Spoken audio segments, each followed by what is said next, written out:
Ladies and gentlemen, good morning and welcome to the EU LISA high-level conference here in Tallinn. It's truly a pleasure to welcome you in this historic venue to talk about, well, digital issues as always. My name is Johannes Tralla. I'm a journalist at Estonian Public Broadcasting, and as someone who is asking questions in my everyday life for a living, there's one particular question I've actually been thinking about ahead of today's event. When we speak about strategic autonomy, the core topic on the agenda of today's conference, what do we actually mean?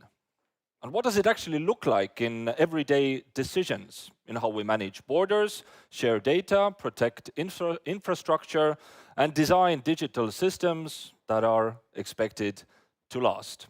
A recent European Commission report on science and innovation put it very clearly. It said, the EU's security and competitiveness depend on its capacity to develop key digital technologies and ensure secure access to critical infrastructure.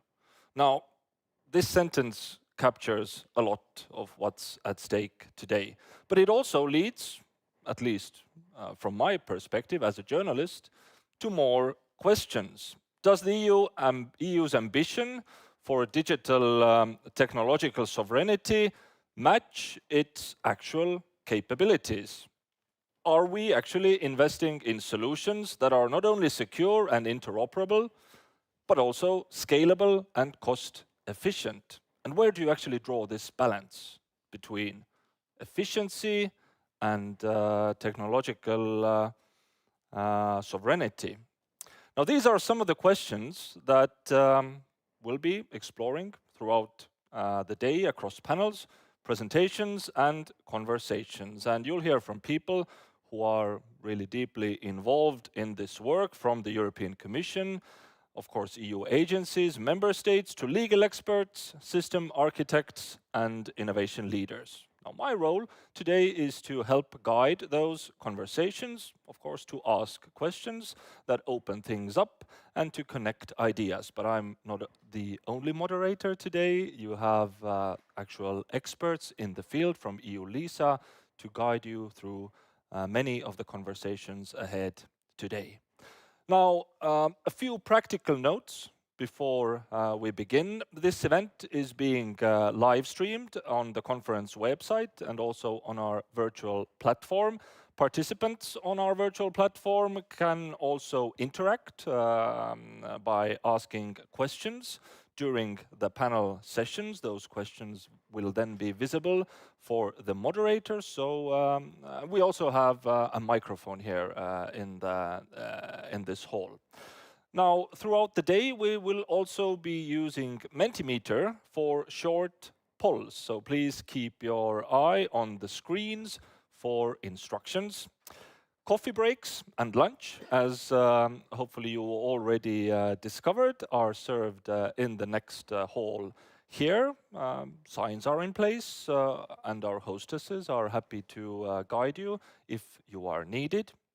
As for this, well, remarkable venue, unfortunately, toilets are only available downstairs. I hope you easily find them. Signs are out. Again, ask for guidance from our hostesses.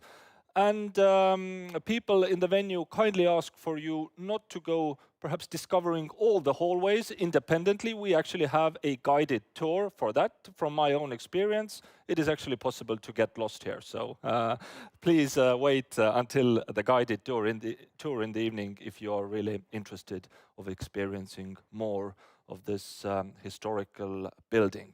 And one final note, the main entrance door will remain closed during the sessions, but assistance is always available should you need to step outside.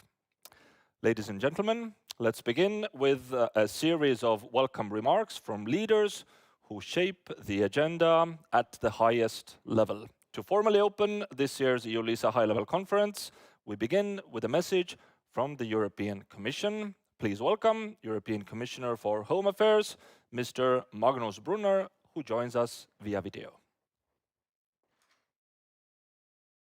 Hello, everyone. Where do you draw the line between a challenge and an opportunity? The answer to that question is at the heart of this year's EU LISA high-level conference on sovereign technologies.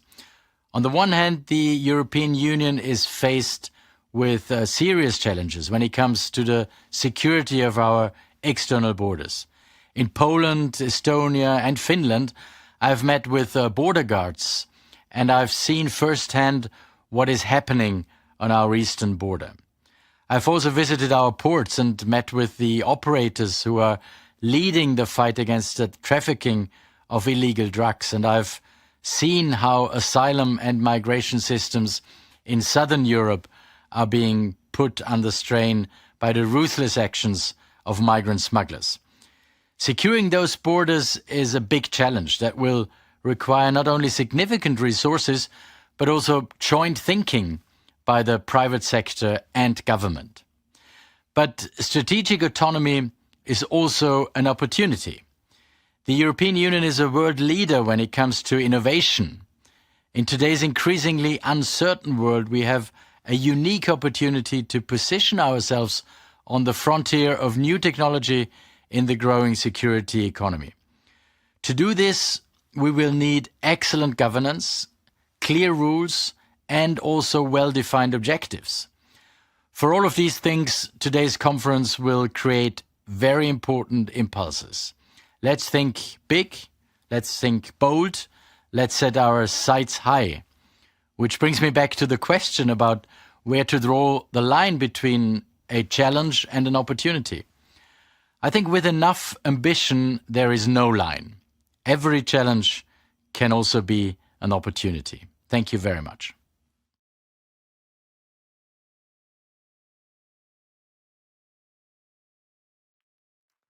Thank you very much for the Commissioner of really setting the scene between challenges and opportunities. And do we perhaps only have opportunities on our agenda? A great optimistic view. Next, we'll hear from the country that I know best. Please welcome the Minister of Interior of Estonia, Mr. Igor Taro.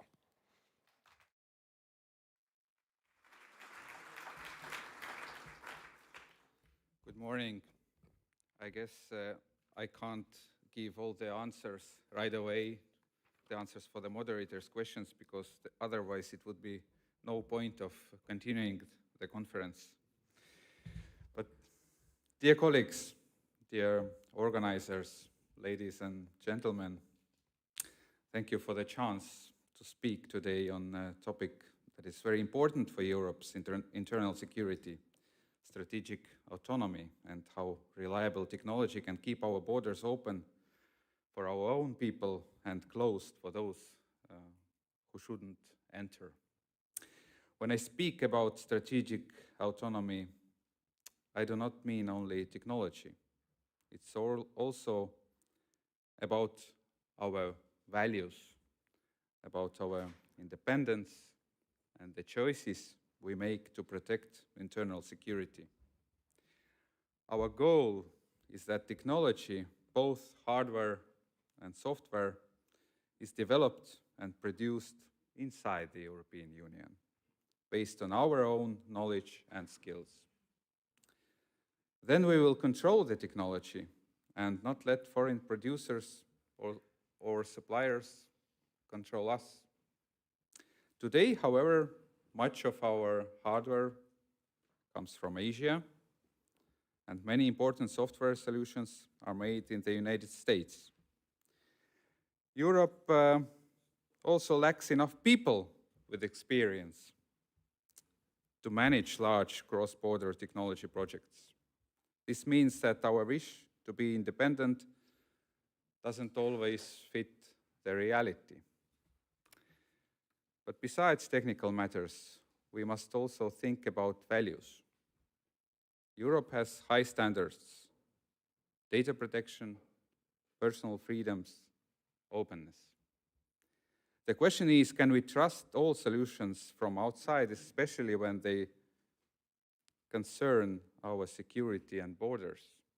Are we ready to use systems from countries whose values are different from ours? And if we do, what will be the cost? Strategic autonomy doesn't mean isolation, but it does mean making wise choices. We must find the balance between independence and practical solutions without giving up our security or our principles. Independence will not come by itself. We must decide where we want to move. For example, in artificial intelligence, cloud services, or data management. Europe needs clear goals and investments to build its capacity so that we are not only users, but also creators. In this context, I'm glad to share one concrete success, the entry-exit system, or EES, which Estonia will start using fully on 12th October. This system was promised already in 2021. It uses fingerprints and photos to identify travelers from third countries more quickly and correctly. Passports will no longer need stamps, and border guards will not have to count days manually. Border checks will become faster and easier, and the EU will be safer because we will finally have a clear overview of all who enter our free movement area but do not leave on time. Estonia is ready to start with the EES from day one.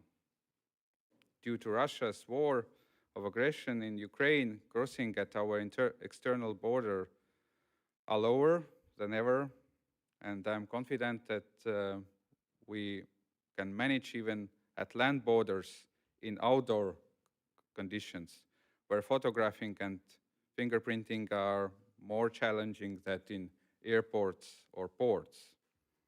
At the same time, we understand that some member states need a transition period as they still face higher numbers of border crossing from third countries. Still, the faster all member states implement the EES, the more efficient and modern border management will be across the entire Schengen area.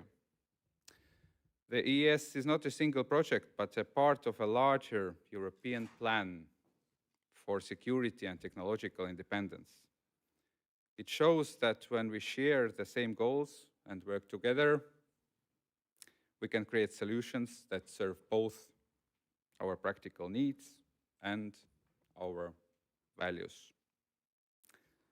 Ladies and gentlemen, strategic autonomy doesn't mean closing ourselves. It means the ability to decide, to choose, and to protect what matters most to us. Our task is to make wise choices in a complicated world, looking at both risks and opportunities, while staying true to Europe's core values: freedom, security, and fundamental rights. Thank you.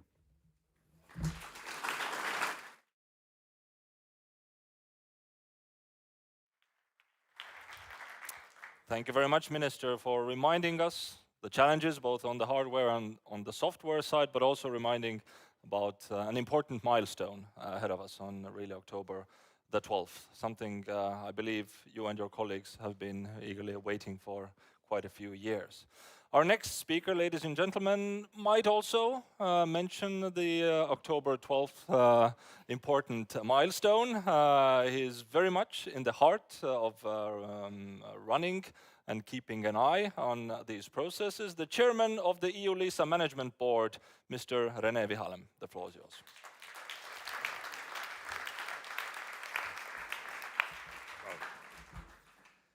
Good morning, everyone. Commission, Minister, people of EU LISA, all the participants. It's actually quite a big honor to stand here and give a speech. I'm not going to this time read it, but just in case I'm going to forget something. So thank you, Minister, because it was quite interesting to see the difference between Europe and world. So I'm going to talk a little bit about the other side of the coin. There is also member states and the EU. We also have arguments. We have to discuss each other. When there is a crisis in Europe, so then usual, the Commission comes up with a proposal, let's do something. And then we have member states. We always say, well, it's not so good. We have used to do our own way. It's not so good solution. It means that we have to put, I don't know, more border guards in the border and so on. So it's a little bit constant arguments between member states and Commission, the Council, and so on. And at the end, we come to the solution, and then comes EU-LISA and says, well, to implement this IT system, for example, you have to start to use this communication software, or you have to use this communication standard between data.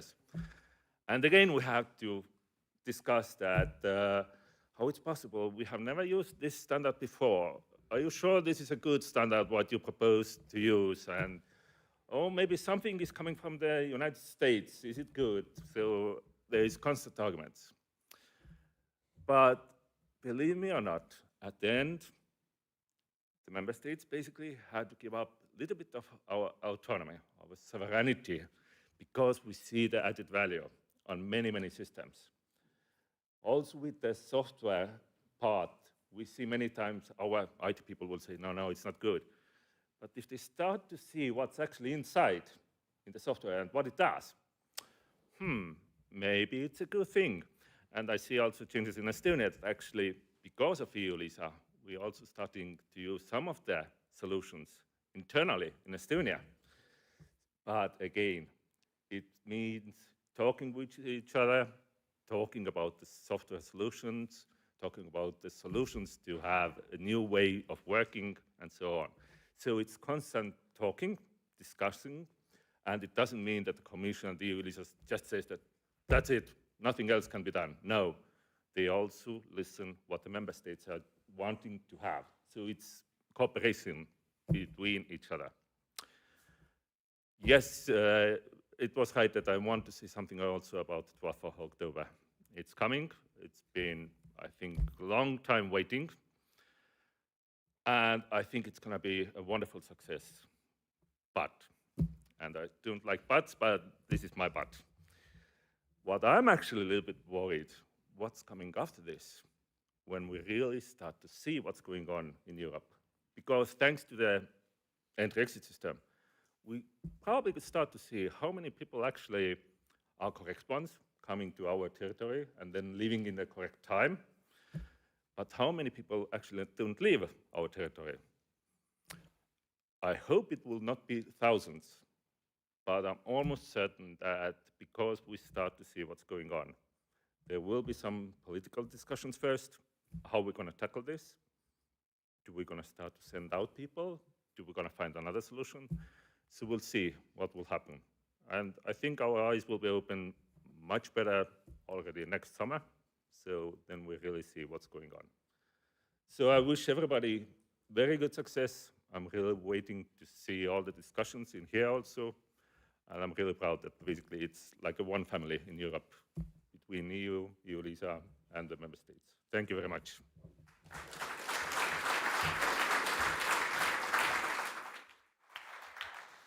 Thank you very much, Mr. Vealem, for really setting the scene and highlighting the added value that this common software developed with the help of EU-LISA has actually brought to member states such as Estonia, where we like to think of ourselves as digitally very advanced. It's sometimes good to get a second perspective also. And of course, as a journalist, I can't wait to see those numbers that the entry-exit system will highlight. I'm sure there's going to be a lot of reactions and debate about that. Allow me now to invite onto the stage for welcoming words the leadership of EU-LISA, the Interim Executive Director of the agency, Ms. Marili Männik.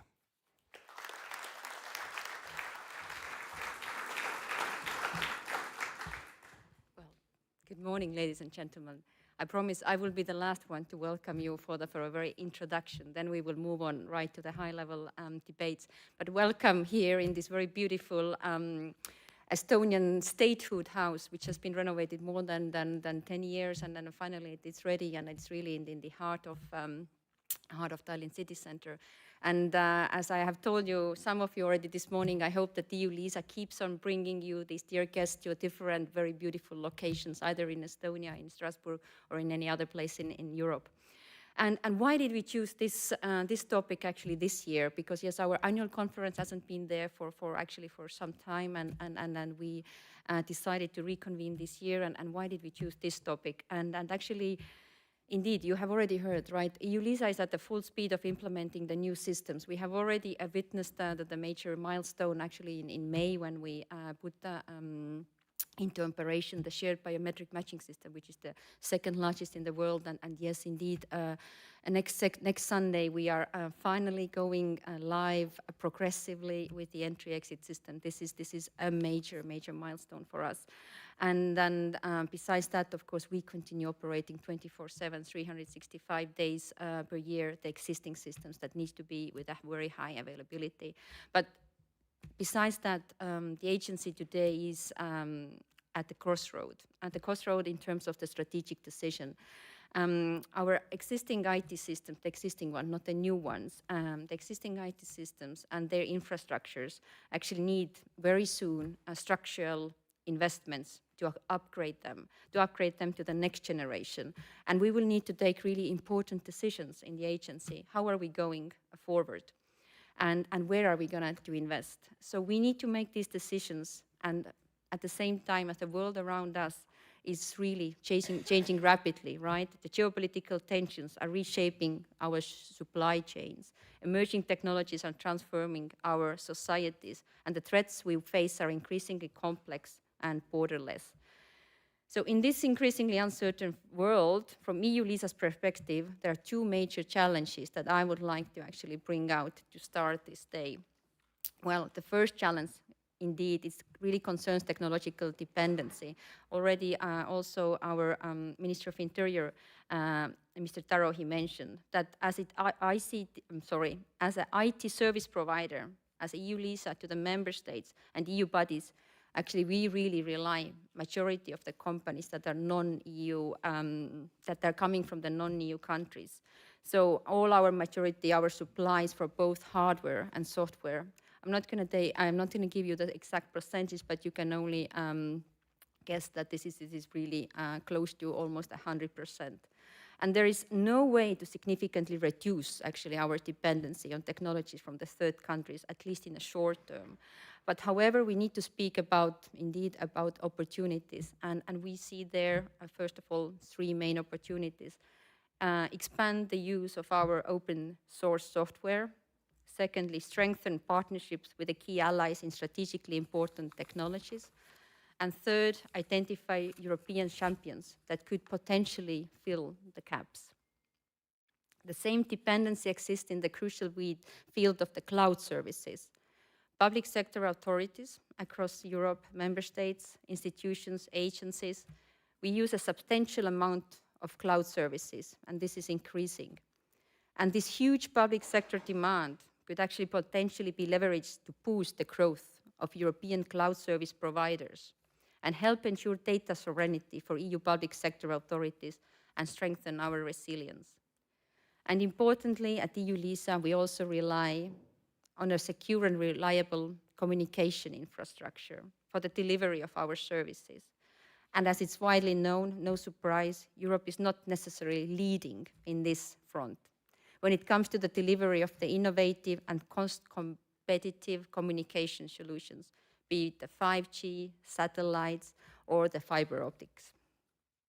Another critical aspect, of course, our dependency is, of course, technology skills, as there is clearly a significant shortage of skills in the EU in many areas. And the very other big challenge that we actually face in the, at least from the EU LISA's perspective, is the EU technological resilience concerns really security. Cybersecurity represents a major challenge for Europe's technological sovereignty. Attacks by state or non-state actors, now leveraging on AI. Europe should seize the current momentum to invest in the development of its own cybersecurity capabilities, promote trusted European cloud and encryption solutions, and ensure that the sensitive data is stored and processed within the Union. Therefore, over the course of this conference, we will explore how technology, the rule of law, the human capital together contribute to the foundations of Europe's strategic autonomy. This conference should be identifying, indeed, we talk about all these problems, but we should really identify the solutions and opportunities about how we collectively can ensure that Europe remains not isolated, collaborative, with clear principles, resilient, secure, and future-ready. I invite you all to engage actively in these discussions over the few hours that are ahead of us. And let's find how we can collectively shape the resilient and sovereign digital Europe. Thank you, and I wish you all an inspiring and fruitful discussions. See you later.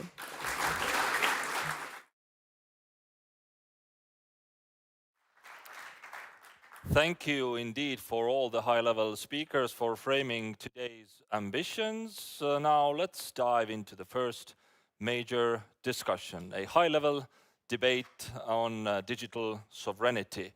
And I mean, it's clearly an idea that feels urgent, right? But is it a vision that we can actually deliver? Or is it a label, perhaps, that we sometimes place on systems that we don't always fully control? We'll explore what sovereignty means in practice. We'll talk trust, partnerships, capabilities, and how Europe can actually stay competitive and secure in the global tech race. I'm pleased to invite onto the stage Tiina Udeberg, the Secretary General for Justice and Digital Affairs at the Estonian Ministry of Justice. With your applause, ladies and gentlemen. Any chairs? Okay.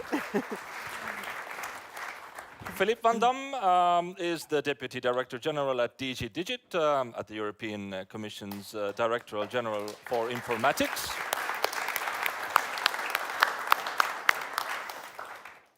And Maria Buligaraki is the head of division at EU LISA, leading the work on large-scale IT systems, naturally.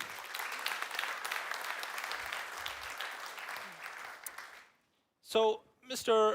Van Dam, when we start with you, what is DG Digit's current approach around digital and technological sovereignty? How do you see it, actually? So in Digit, we want to show a pragmatic way forward in this area, because we don't do policy in my DG. We do IT and we do procurement.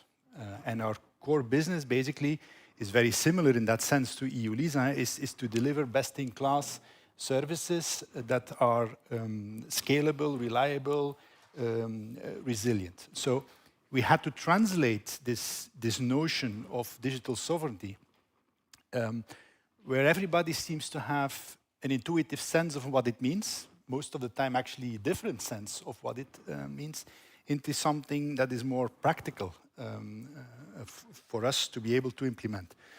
And basically for us, we ask the question that we are asking ourselves is, what is the degree of control that we have over all the different digital stacks that we are using in the Commission, because we do have several digital stacks. It's a very complex environment with more than 1,000 information systems, with a digital workplace for 43,000 people with very different profiles. So what is the degree of control that we have? What are the risks associated to this varying level of control that we have? Where do we need to increase the degree of control, and where it doesn't matter. In some cases we don't really care, in other cases we do. So that is a bit the core issue here, is what are the capabilities that we need to increase this level of control, but without compromising our efficiency, without having our costs explode, and most important of all, without endangering the business continuity of the institution. And very practically, we have defined a number of principles that we apply that are more easy to I would say, practically implement. First of all, digital sovereignty is about prioritizing resilience. This is the most important element. Resilience defined as an ability to anticipate, withstand, recover from adverse event, but adverse event in a very broad sense. That can be human error inside, bugs, it can be regulatory setbacks, so very broad scale. It's also about reducing our exposure to proprietary software. That's for sure the case. And where it's not possible to go more for a multi-vendor approach. It's also about making sure that we have a diversity in supply chains. It's about reducing our exposure to operators that are under strategic control of other outside Europe. And last but not least, it's about interoperability, because if you have to work with a diverse ecosystem, you want all those bits and pieces to work together in a seamless manner, where you also have the ability to remove one piece and to substitute it by something else. That's for us what digital sovereignty is about. Ms. Udeberg, I actually hosted an event 2 days ago about using drones in cities. It was an event together with Helsinki and Tallinn, where the Finnish police chief came on stage and said that, well, of course we're using DJI drones. They're the cheapest. They're the ones that we can afford. If we opted for European ones, we would pay 5 times more, and the police couldn't actually use the drones. So my question to you is, how does the digital sovereignty concept apply to the justice domain, and how does Estonia actually apply it in practice? All right. Yeah, I will start by saying that in democratic societies, we rely on rule of law, fundamental human rights, so that the justice domain itself has to be extremely independent, sovereign, unfettered, trusted. So that's the core idea of a justice domain. And in this day and age where digital is normal part of life, so the concept of digital sovereignty in justice domain, it refers to the means that can guarantee that justice is still unfettered, independent, and those means are data, IT infrastructure, and software. In other words, it's how we can keep the effective control over data, software, and IT infrastructure that the actors in justice domain, like courts, prosecutors, etc., rely on. And in this discussion, a number of fundamental questions arise, and I know that throughout today you will address them fiercely. Well, as it was already mentioned, to what extent or under which conditions we can use the third-party providers or jurisdictions, and also how to be prepared for cyber threats, for supply chain disruptions, and for geopolitical shifts.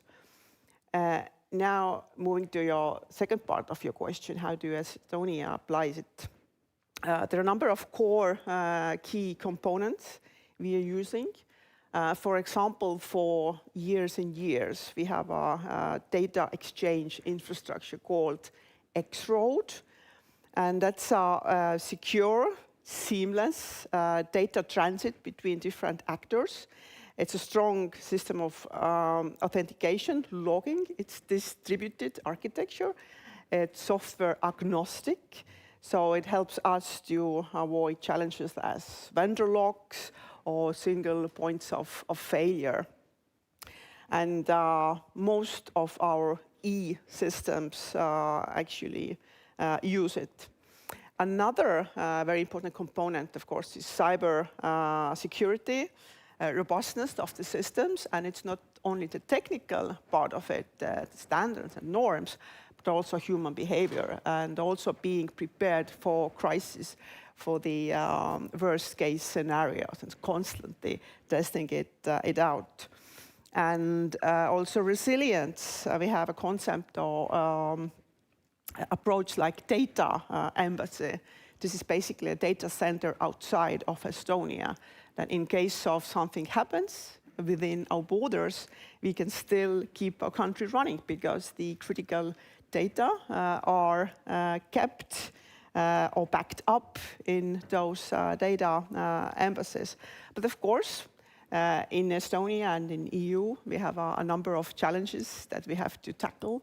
Of course, there's a number of excellent operation systems, cloud services, AI solutions that will allow us to be really innovative or that offer huge potential. But we have to keep in mind that some of those are third-party solutions. So we have to tackle that, how to be more European, what's the extent, and of course, not only the software part, but also infrastructure part, AI factories, stuff like that, that will allow the AI solutions to prosper. And of course, in many ways, innovation and enabling innovation, it's one of the prerequisites of digital sovereignty. And while drafting the EU laws, we have to keep that in mind to allow us to really be a global player in this area. Ms. Puligaraki, what is the current situation related to the use of non-EU technologies in EU-LISA's operations? First of all, welcome to this great audience. Thank you for this question. I'm not sure that anybody would expect a no answer, that we are not really leaning on non-EU technologies. This is not feasible today. We are talking about a global market, about vendors that use global talent, so we cannot stay out of this game. And I would like to start with the mandate of EU-LISA. So technology is for us not a facilitator to run our internal processes. Technology for us is at the core of our mandate. It's the means that we have as an organization to deliver our services to the member states, to the EU community, providing interoperable large-scale IT systems. So at the core of our mandate is to keep up to date with technology, with technological advances that, of course, cannot stay within the boundaries of a country or a continent, and to keep our technologies not only efficient and up to date, but also maintainable. So we really need to use state of the art, which pretty much drives our choices on what technologies we can use. And we as an agency, as an organization, we are really at the core of this debate that is happening. We heard very interesting, let's say, ideas from my colleagues here, resilience, security. So indeed, we are leaning heavily on non-EU technologies. Let's think of hardware and software solutions that we use to develop our IT services. Our vendors use global talent, but we are in the middle of a debate and we need to balance the use of cost-efficient and really up-to-date state-of-the-art technologies with security, data protection, and resilience. The Parliament, there was a report, a non-initiative report of a parliamentary committee this summer calling for more digital sovereignty and asking the Commission to act with, let's say, leaner but more efficient, less but more efficient legislation, better procurement. In parallel, the Commission published this digital strategy a few days later calling for more international cooperation. Again, asking to enforce, let's say, the international cooperation as a means to increase sovereignty, as a means to boost, to really pursue better our objectives, and indeed seeking for more autonomy, which may seem contradicting. But this is a debate that is taking place, and in parallel, I read in the news, in the newsroom of Apple, complaining, a big vendor complaining on the EU Digital Act, saying that, okay, now EU is forcing us to follow specific rules that create for us restriction on how we can provide better services and more secure services to EU citizens. So we are really at the core of this debate. We cannot really escape from using global technologies, but as I said, we need to go one step beyond to increase our scrutiny, to go for more security. Member states are trusting us their data, so we really are a partner for member states. We need to secure their data, data protection, security, resilience should be at the core. And of course, when there are European alternatives, we need on technologies, we need to seek for those. But this is, as you know well, not always feasible. So indeed, we are heavily depending on non-EU technologies today. So when we think about these dependencies, what kind of international partnerships are actually compatible with a sovereignty-focused agenda, Mr. Van Dam? Where do you see that actually these international partnerships with US-based, perhaps Chinese-based companies are actually in line with the idea of sovereignty? So we need partnerships both within Europe, but also outside Europe with companies and countries that share our values here. I think the notion of open sovereignty is important here. What is a sort of a desired state for sovereignty, digital sovereignty in Europe within a time frame of a few years, not a few decades?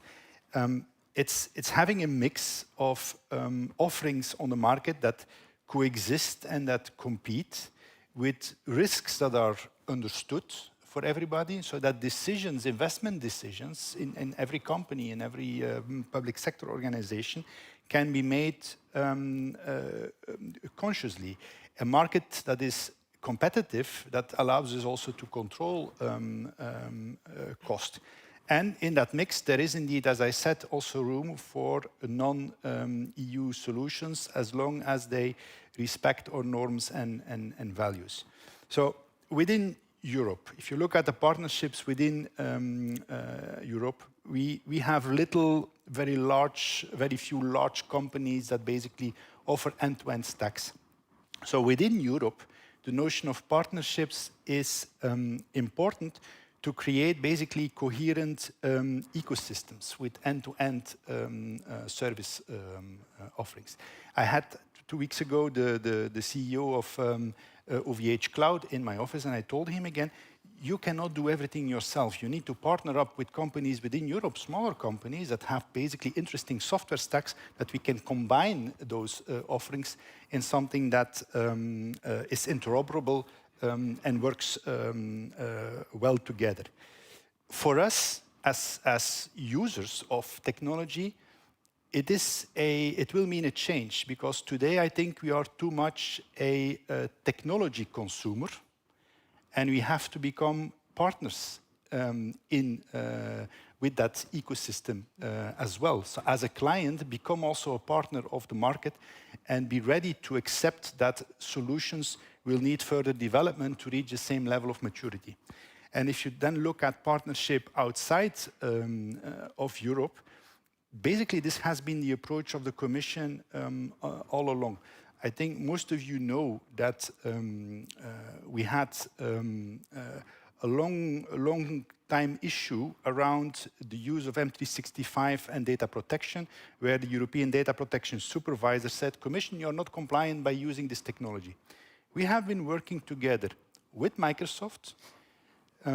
They have understood what we wanted, what the EDPS wanted. Together we have actually changed the contracts, but Microsoft has also changed the way its cloud operates in order to respect the norms and values of Europe on privacy. And because of that, basically what is being offered on the market today is actually more compliant from a privacy perspective. So that is for me the way forward, because indeed at this point in time our dependencies are so large that we cannot just with a flick of the finger change everything we have.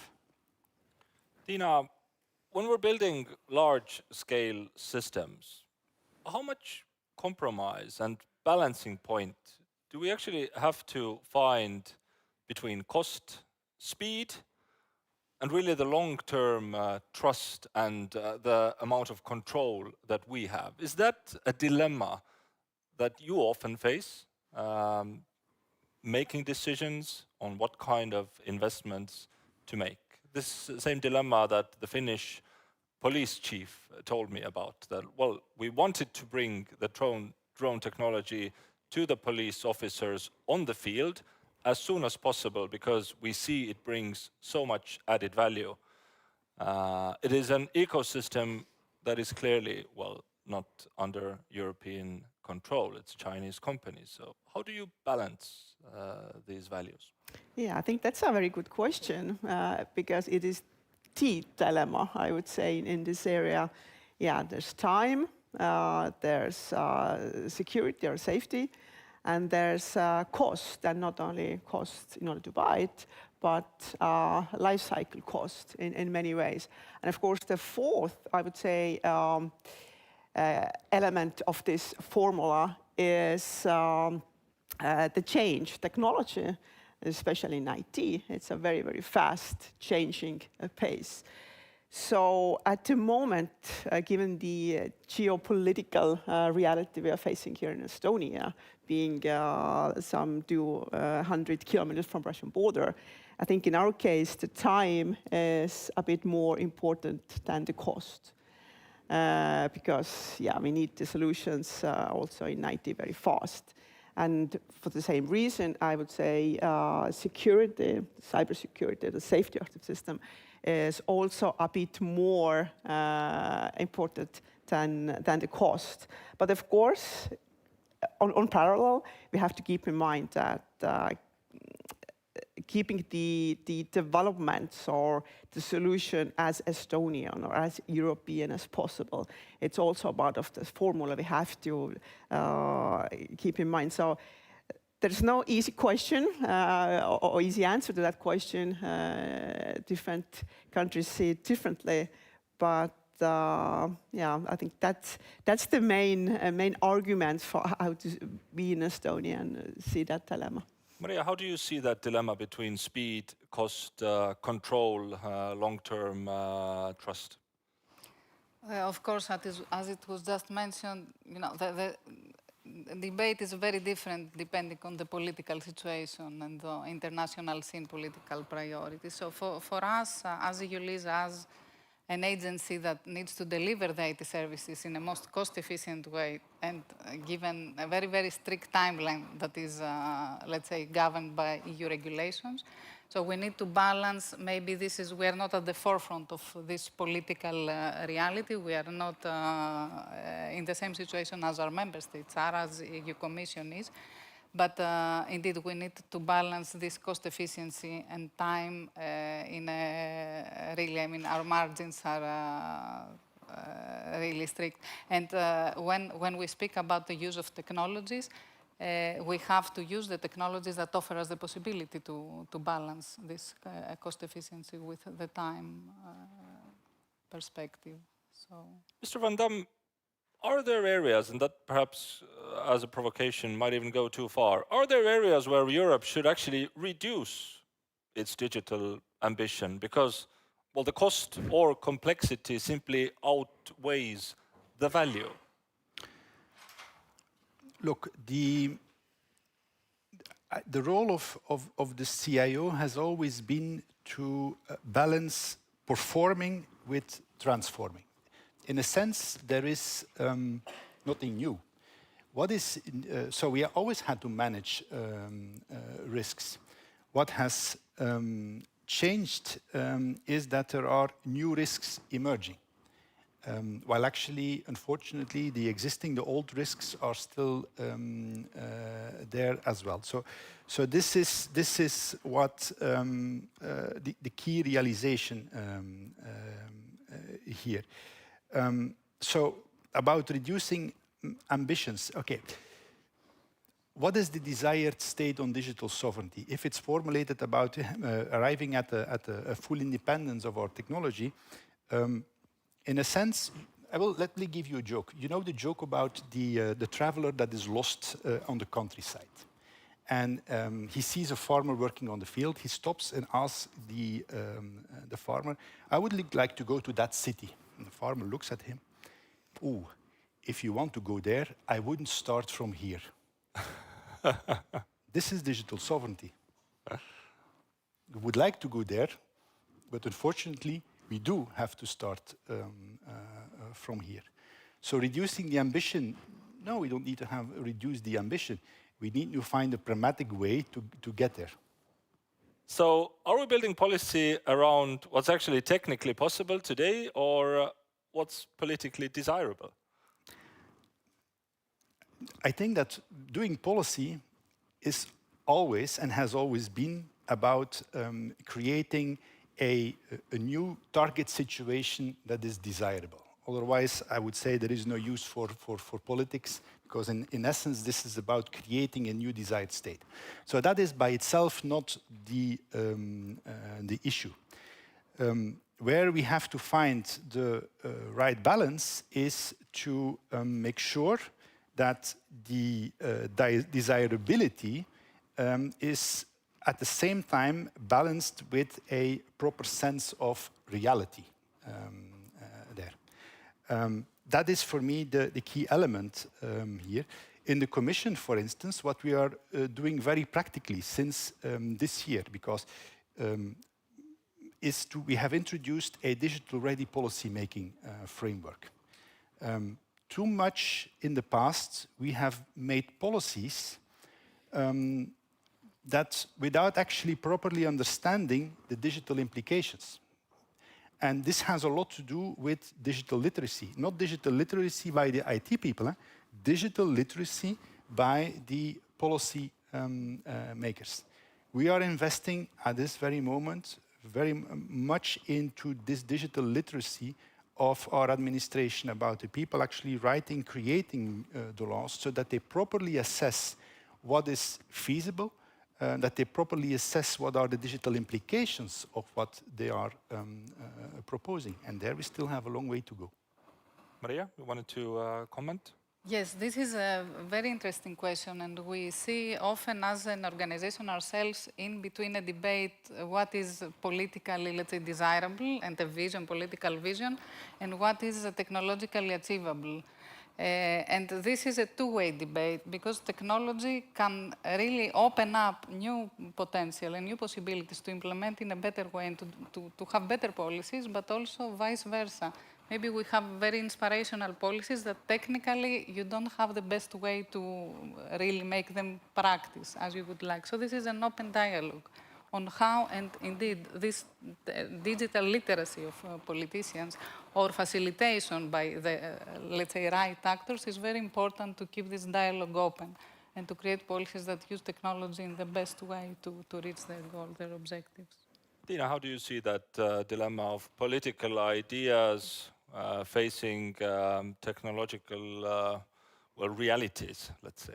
Right, being a policymaker myself, so I can only agree with my co-panelist. I think the very idea of policymaking is to create a change. And I believe in that the policymaking in this area should be technology informed. Technology cannot drive it, but it could inform it in order to have a change that policymakers desire. If we think about the role of the EU, and this has already been touched in this panel, how should actually EU play a bigger role in really shaping those global digital standards so that our political ideals would also be more reflected on the market? We already heard about Apple complaining, but what are still the steps that are actually possible to take to actually give more signals to the market that, listen, we are actually taking our autonomy, sovereignty seriously, and the market should actually react to that, Mr. Van Dam?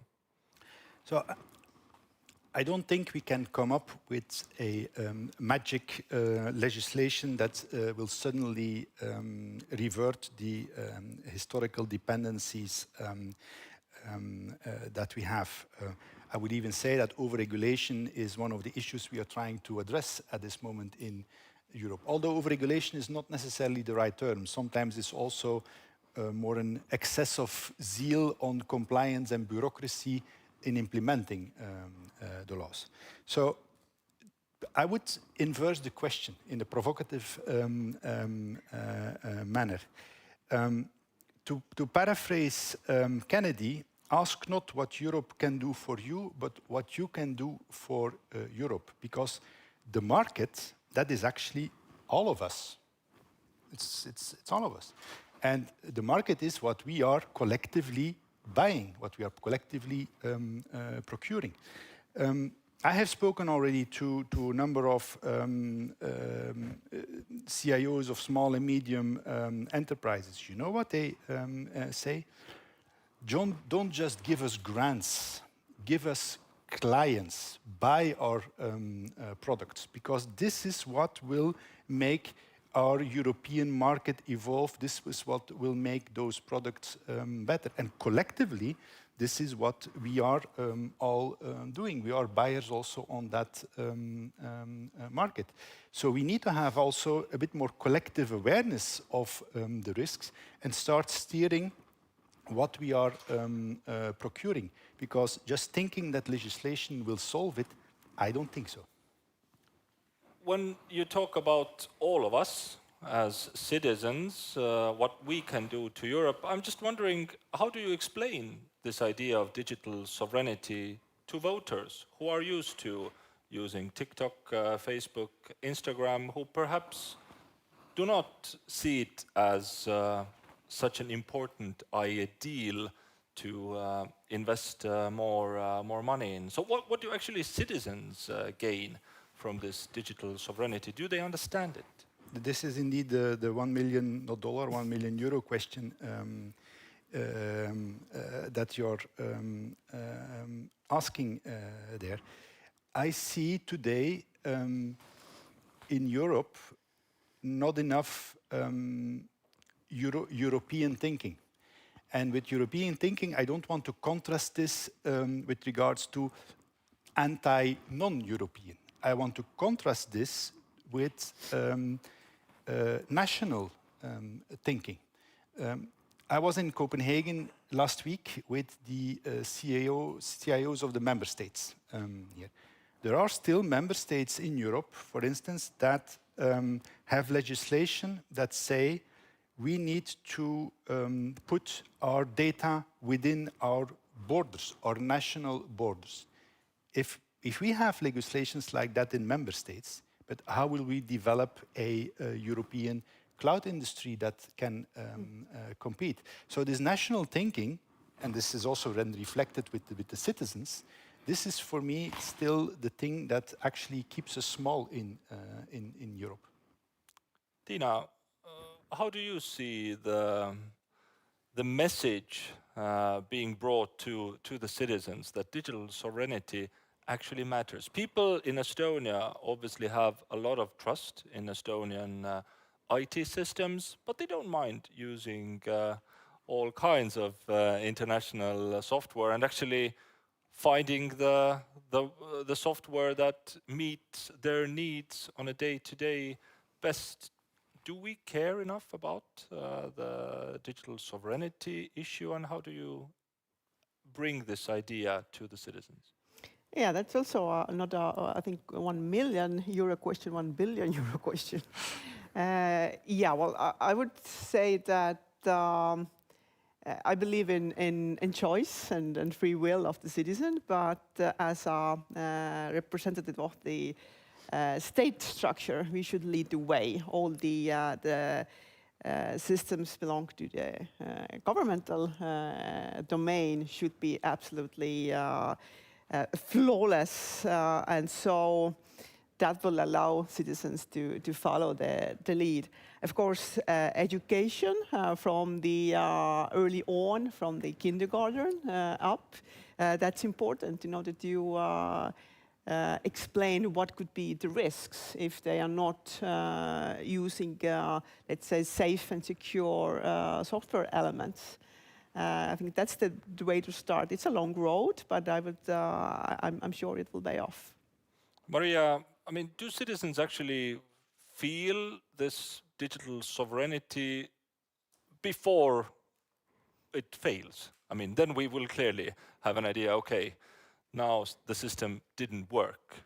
But we shouldn't wait for that long. I mean, we should have society prepared to actually pay the cost of sovereignty before we run into difficulties, right? No, so how do you do that? They don't really see it, and they don't really mind about all these, philosophical questions if they don't suffer from the consequences, like the data being breached or EU law, being debatable if it is applicable or not when the data is around the globe. So when they really have to face the consequences, I think they get more sensitive to these aspects and they get more open to also pay a higher cost of what it means to keep the EU sovereignty, especially with regards to their personal data, of course. And sometimes, indeed, they challenge too much rules, too much legislation, too much. We see what happens, the debate with AI now. But I think this gets visible only when it is too late for the citizen, indeed. Mr. Van Dam, perhaps you can share an example where this technical interoperability directly supported sovereignty, or where the lack of it actually exposed dependencies. So really the importance of technical interoperability for us to better get the grasp of the meaning of that concept. Yeah. I will actually choose deliberately a very provocative example. One of my most sovereign systems runs in a hyperscale cloud. That's a provocative example because you can, how is that possible? Well, you all know the Europa website. Okay, this is the runs with a hyperscaler, an American hyperscaler, but it is built on an open source stack, Drupal. Technology is containerized. So I consider this to be a very sovereign system because my dependency is not with the hyperscaler. The technology stack that I have from top to bottom allows it to take that website and put it somewhere else when necessary. For the moment, it is running with a hyperscaler. Why? Because it's offering me a very high level of protection against denial of service attacks, because if there is such an attack for that hyperscaler, it's like a drop in the ocean. Where, on the other hand, for instance, I have systems that are running in my own data center, which are based on proprietary stacks for application servers, database below. Where every 4 years I have to suffer through a very painful negotiation with big American software vendors who are delivering that stack. And each time they ask me for X million more just to deliver the same thing. So that is my point here. It is not black and white in saying on cloud, hyperscalers are bad and all the rest is good. You have to look indeed at the entire stack and make sure that all those bits and pieces assure that you have a high level of control and interoperability so that you can remove one piece and put it somewhere else. Maria, it perhaps goes into too much technical level already for this high-level panel, but because we still have a bit of time to continue this conversation, if you just try to explain what does strategic autonomy mean on the infrastructure level when we look at, I don't know, server, software, or support, and do you see where's the biggest gap today?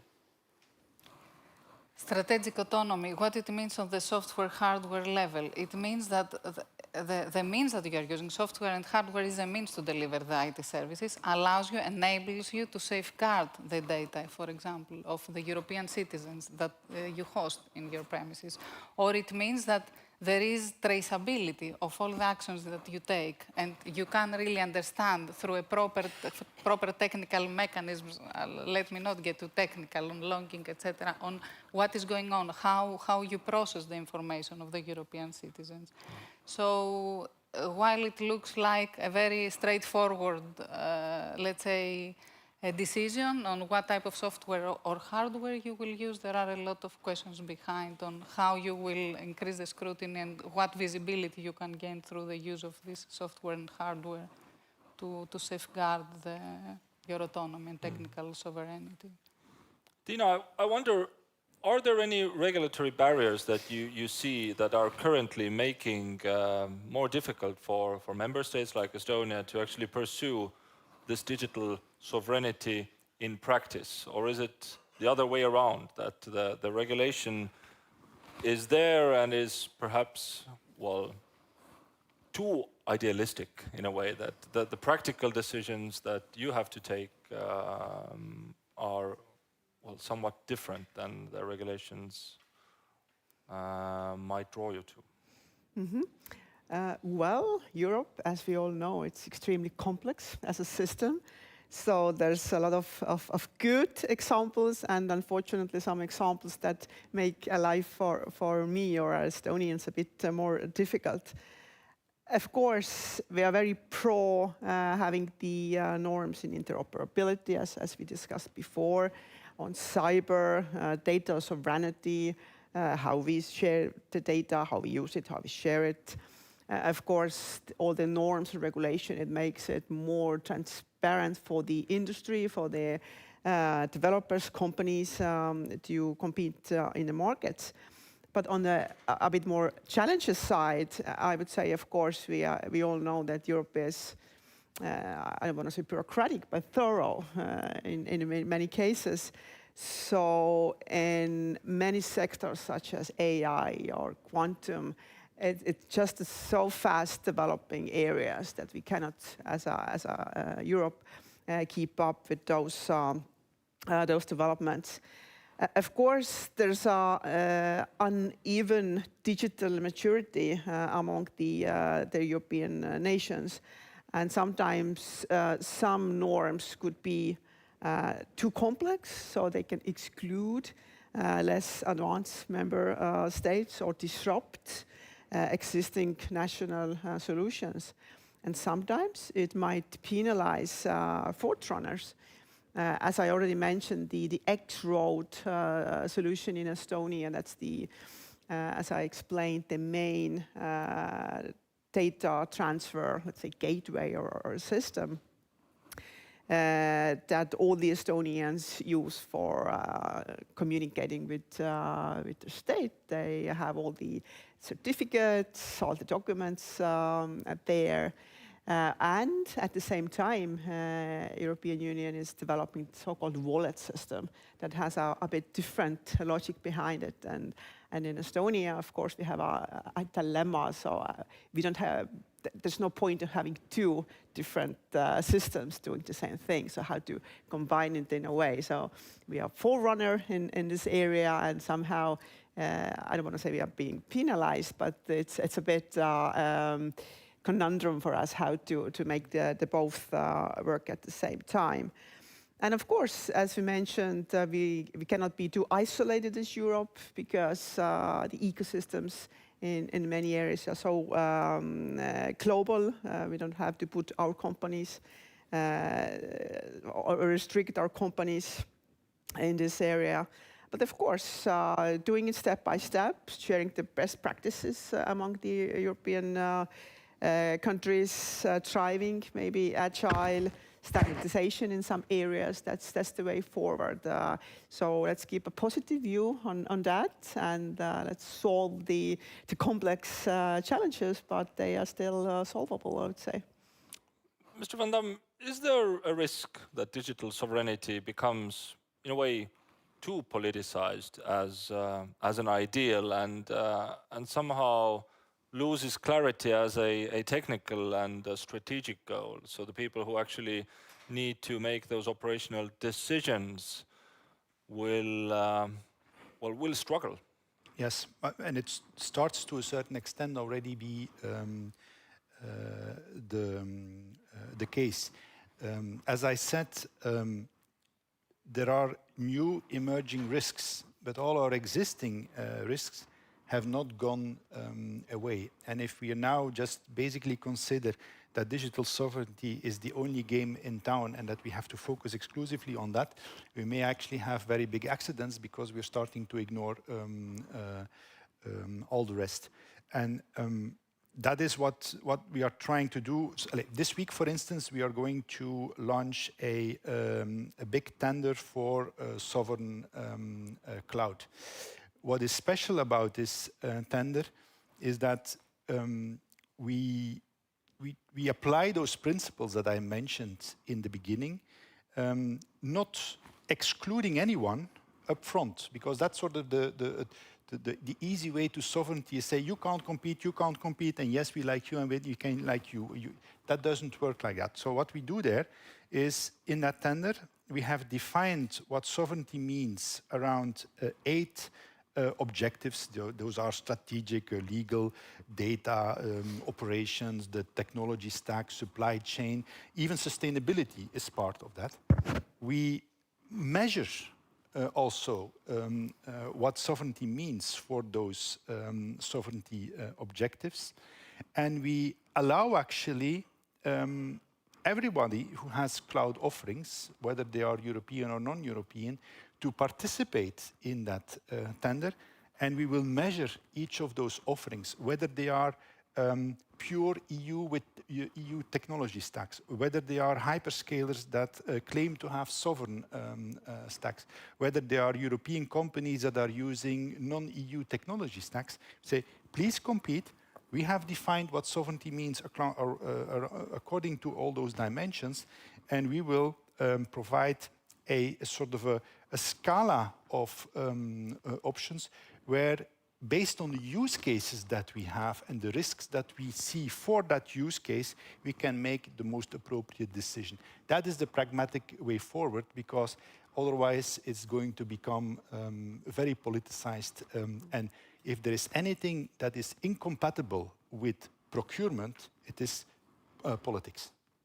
Maria, how do you see this tension between politics and procurement in your daily decisions? Wow, this is really a question.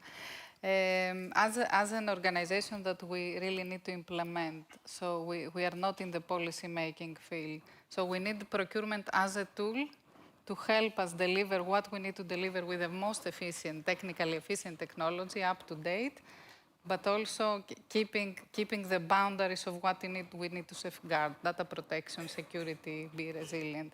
So for us, procurement is really a tool to help us achieve this.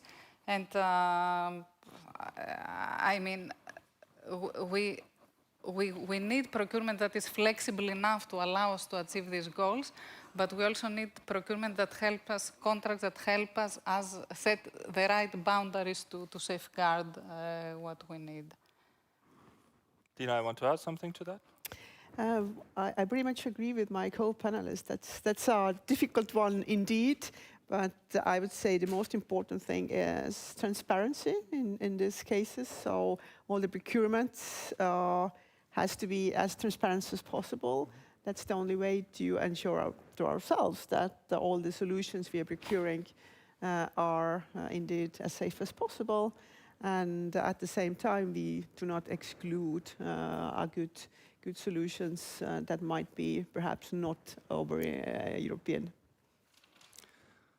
So it wouldn't be a high-level panel if we, of course, didn't put forward bold visions for the future. I believe this is something that the audience expects from panels like this one. So, Mr. Van Dam, perhaps we can start with you.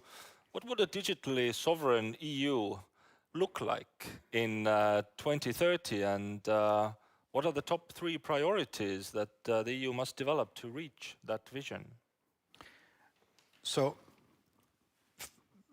by 2030, everybody thinking European, not national. That's sort of one of the ideals that I see. Combined with this notion of open sovereignty that I mentioned, a mix of offerings that coexist and that compete with risks that are understood and where decisions can be taken objectively, with partnerships within that ecosystem as well. I would also see in my ideal a shift away from proprietary software. Not that it has to disappear, but less proprietary software. And for sure, and that's the thing that I hate the most, less of those abusive subscription models. Because subscription models in software and in cloud, they can lead to sudden death. And that is not what we want. So more towards perpetual licenses, more control, more open source as well. So that is a bit the ideal. And wherever we can't achieve that, diversified sourcing. That's my ideal in a realistic time frame by 2030. Maria, same question for you. So I would really focus on the notion of interoperability, and I take what was already mentioned, so going beyond national sovereignty to European sovereignty. EU-LISA is developing now, is implementing the interoperability framework in very important policy areas, digital solutions for border management, security and migration management. And what interoperability brings into the picture? So somebody looking strictly at what, as a technical, let's say, enabler interoperability does, it helps you to share data, which could look a bit contradicting with sovereignty. So data is not anymore mine, it's not staying within my bubble. However, if we look at the European level, what it offers an agreed trust framework for all national authorities to share data and to make it information, to extract knowledge out of it, that looking at the strict national boundaries we cannot really achieve. So travelers are not staying within the boundaries of a state. So travelers go around Europe. So you need really to share, but to share with common rules, to share with technologies that allows you to keep your national systems behind the bar that you want to keep, but really go to European solutions that help you as a community to be sovereign. Tiina, your view for digitally sovereign Europe in 2030, and what are the 3 top priorities that we need to address to really achieve that? Yeah, it's good that 2030 is only 5 years away, so we can check it out in 5 years. It has always seemed so far away, but now it's suddenly it really become so isn't. close. Yeah. Right, but I would say, I would envision that Europe would be a common digital area in many respects. So the smooth data exchange between the member states, secure, safe, trusted, all that. I would hope the European citizens would be very much tech educated. They know the risks, they know the potentials, they know the opportunities, but they still have a possibility to choose.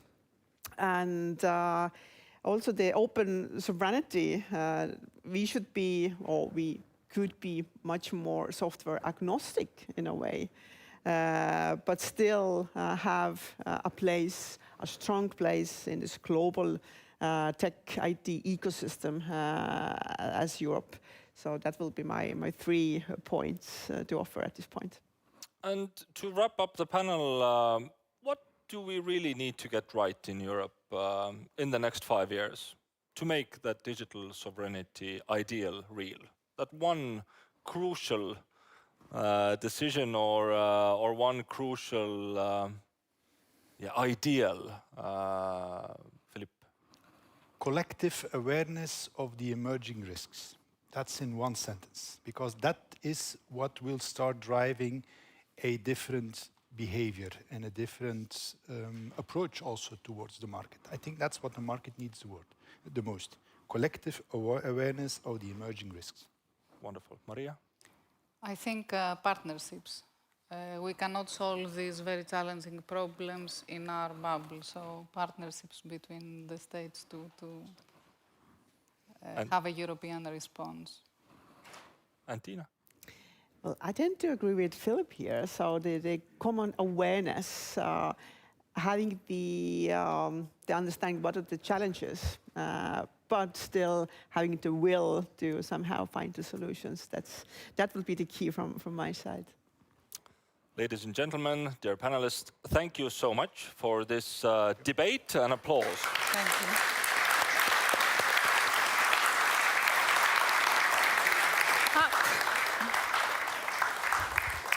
Dear friends, we'll now take a short break and to digest all of these ideas that we heard from the high-level panel over some coffee, and we will continue at 12 o'clock with the next panel, which will then dive already deeper into critical systems and the path towards technological sovereignty. Enjoy the break and see you back here soon. Thank you very much.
Ladies and gentlemen, welcome back. I hope you had a good little refreshment pause.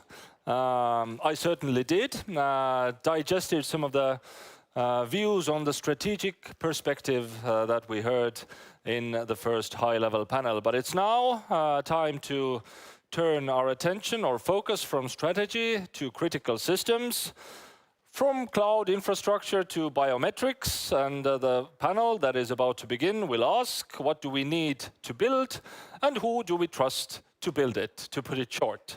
But please welcome the moderator of the panel, Taavi Pehme, head of the Digital Solutions Operations Department at EU-LISA. He will both be moderating the discussion and also will introduce the speakers who will make this panel a reality. The floor is yours.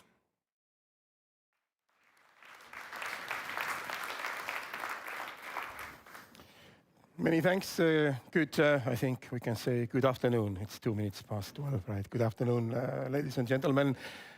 Happy to be here. And indeed, I'm Taavi Pehme, the head of Digital Solutions Department in EU-LISA. And welcome to the second panel discussion of this morning, afternoon, right? And after the very nice and fruitful discussion of the first one, leading us a bit to the strategic and political directions of the digital sovereignty, we will be now exploring a bit more in a technical direction, right? And to do that, I'm very happy to welcome here our expert panelists of today, right? First of all, we have Ott Welsberg, Chief Data Officer of the Estonian government. Ott cares a lot about the data and is a great AI enthusiast as well. Next, we have Linnar Viik, well-known IT visionary and serial entrepreneur. Next, please, Samuel Marechal, who comes from the VTT Research Center in Finland. Samuel's background is in research, cybersecurity, and as well, we all share the great passion for AI. And then, last and not least, we have the Rui Martins from EU Intellectual Property Office in Alicante. So please.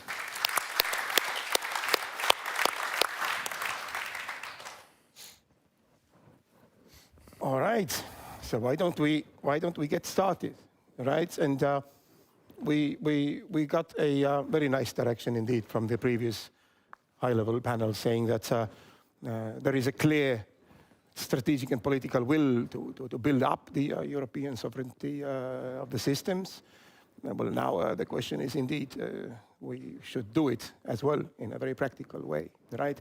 So if I could start maybe with Ott, where do you see the first, let's say, the most important technical gaps that we should tackle and that we identify now, basically? It's quite a new discussion, actually, as well. Sovereignty it has boosted now in the recent years. So where do you see these main gaps that you've identified at your work in the Estonian government? So first of all, I'll start from the last kind of 5 years. The Estonian government had a strong focus on moving to the cloud for a very long time. With the Russian attack on Ukraine, things started to change. So if we then compare private sector uptake of the cloud services, it's above average of EU. So roughly 62% of Estonian companies use cloud. Right. So it's quite high. Now, if we bring in national AI compute, so national AI compute refers if the hardware itself is actually in the country. Then Estonia per capita has one of the least resources in Europe. So if you compare to Finland, Finland is out of this world, 15 times higher. If you take Luxembourg, Slovenia, and everyone else actually have a higher per capita AI compute than Estonia. So this is definitely one area whereby we are right now moving. Those who have been following the news as well, we have the AI Gigafactory initiative. Just in this year, in July, we got funding, the largest funding so far for GPUs. And we are right now in midst of the procurement. Hopefully by the end of the year already we are able to use that for the whole of public sector specifically. Then the second sovereignty aspect that I think we are unable to tackle fully, but we can try to minimize the risks, is related to the different specific tools and services that we all use. And why I say we shouldn't start to invent ourselves or develop ourselves, if you look at the proprietary solutions right now, let's take LLMs, then the first open model is DeepSeek on the position 11, Chinese. Then after that, you have Qwen. After that, you have Meta Maverick. Then you have Euro LLM. Then you have our fine-tuned model. They're already starting from the position 17 and onwards. Everything else is proprietary. Now the question is, are we able to assess the risks, understand what are the mitigation that we need to take, do TPI, data protection, privacy impact assessment, and so forth, and actually give everyone an overview. These solutions you can use if you take these mitigation mechanisms and so forth. And then you have the local infrastructure that we are right now working on, and we are in midst of forming first partnerships with some of the frontier kind of service providers. We are discussing it with Google, with Mistral AI and others, that we can run those models on-prem in Estonia. So you have an option for cloud-based, but also on-prem, and you know what are the risks that you're actually dealing with. So I think kind of a balanced approach is the way to go forward. All right.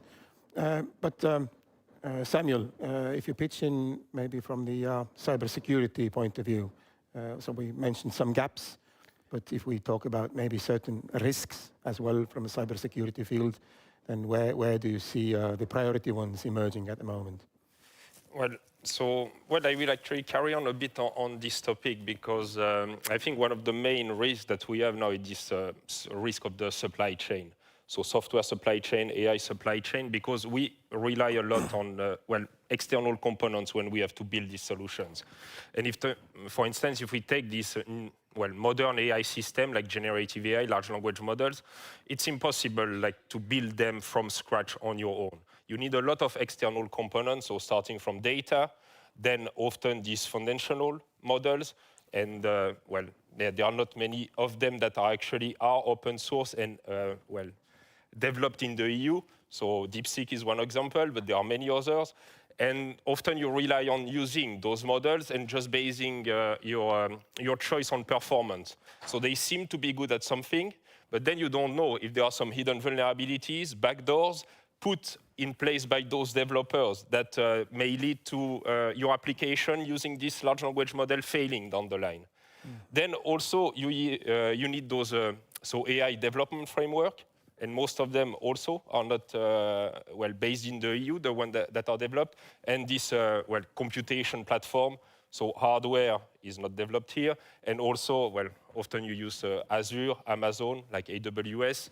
At least those are the main platform used. So we see that we don't have a lot of control over all these elements.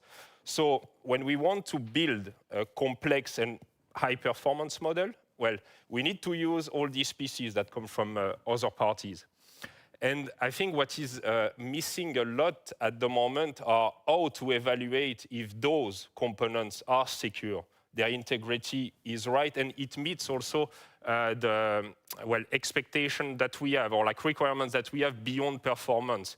Because for AI application, we want them to be unbiased, we want them to be privacy preserving, robust, and all these things typically are not evaluated. There are some benchmarks that exist, but basically they evaluate the performance at a specific task. And often it's the only kind of metrics developer use in order to choose a specific foundational model. So I think there is a lot of risk in this, not considering all these aspects beyond performance in this very emerging field? Many thanks. Well, we heard quite a few very specific challenges now that we probably need to tackle on a technical level. Linnar, I would ask you also now maybe if you summarize a bit the EU concept as a total, let's say EU community-wise, where would you say that the EU is lagging behind compared to our, let's say, competitors from the third world, US, China? I can reflect on some of my recent experiences. Over the last 12 years, I have been in the governing board of EIT Digital, and last 8 years being a chairman of the EIT Digital, the largest digital innovation network in Europe. And the biggest gap we have always tried to address, and we still see is very diverse levels of digital maturity in societies in a broad sense. And this digital maturity gap has not been evening, but it's increasing. And increasing in favor of those countries which have been over decades addressing digital technologies as an integral part of the economy and society, and there are small vectors and verticals in most of the countries in European Union where there is a hub of excellence and competence in certain particular areas. But those are not strong enough to feed the rest of that nation, and they are not small enough, big enough to be relevant in European scale or international scale. So first of all, I see the diversity in our digital maturity, and I'm afraid we can't speak about the next level of technical advanced systems unless we are capable of fixing the basics of the digital maturity and digital architecture on the country level. Maybe just quickly add, and if we take, for instance, sectoral perspective in Estonia, so this year we looked in manufacturing, financial sector, also mining and other, then there's a huge gap there as well. So if you take financial sector, over 60% have implemented AI, make significant investments. But if you go to mining and other sectors, it's basically zero that they have done. Now, if we think in terms of last year's study that we did with Tartu University, then data-intensive companies have grown on average 16.2% in the last 2 years. So those companies have 1/3 of employees working in data and AI-related jobs. And as part of the ICT employment as a whole, it's growing significantly, almost comprising 40% of all jobs today. But if we look at the sectoral level, if there is little done so far in terms of data management or security and so forth, even the digitization as a first principle step has not taken place, then we are in a trouble. Right. Makes sense. Makes sense. And I would like to hear also pass maybe to Rui for some more, let's say, experience from the actual field, the recent experience from the field, right? So I know that UIPO as well has been a very ambitious cloud enthusiast, right? And maybe you could reflect on basically now in the terms of the recent topics, what were then maybe the main challenges that you encountered after adopting quite aggressively the cloud strategy, right? And maybe you can then also already start thinking about now the next short-term, maybe tactical changes that you are envisaging to maybe bridge some of these gaps that already got mentioned here. Exactly. Many thanks, Tavi. It's an honor and a pleasure to be here. Actually, as you said, the EU IPO, we've been starting our journey into the cloud strategy quite a few years ago. It was back in 2019. And then even prior to that, we were already designing the applications to be cloud ready. So we, during the previous strategic plan that went until 2025, So this year, we've already started moving some of the systems to the cloud. And now we are actually adapting this strategy. We have actually some parts, some components, for example, in Amazon, in Azure, and we are now, let's say, rethinking this. And the priorities, at least the priorities that we are now dealing with, is to shift this to go to sovereign multi-cloud infrastructure. Also, another thing important for us is for the very critical systems, because we have many systems. We have a portfolio of, I would say, 120 systems, counting HR, finance, etc. And for the very critical, that is the use-scale systems, for example, for filing trademarks, for filing designs, all the online services, we are considering going back to put some critical parts in our data center in order to have fallback solutions if, for example, there is a disruption of services. Not for everything. We will still have things on multi-cloud, but the idea is for the very critical systems to have alternative ways. We also, I'm not sure if you heard of, some months ago we suffered, both Portugal and Spain, a power blackout. Actually, we were not affected because I mean we had diesel generators to be able to run for several days, but also made us adapt and rethink this strategy that we are now redesigning. Also, we are paying attention on cybersecurity. It's our priority. We are implementing the cybersecurity security regulation. Resilience. We would like to ensure secure hardware supply chains as well. And trustworthy data and AI platforms. Because the new strategic plan that is starting now until 2030, it's heavily dependent on AI for our core business operations, for examining designs and trademarks. And actually, what we are seeing, because we are exploring with many providers and many models, and we are seeing that some models, for example, that may not be good enough or maybe a little bit weak compared to others, they perform quite well for things that matter to us. For example, we are exploring Mistral, just to give an example, and things that we need to assess is, for example, offense to public morality of a trademark, if it offends public morality. Or to give another example, if a trademark is descriptive, if I apply milk for milk. And these are basic things that we don't need perhaps the most advanced LLM to do it. In terms of balance for choosing this, we choose the best that is the best for that specific task and what it guarantees the most sovereignty for us. So this is the main shift right now.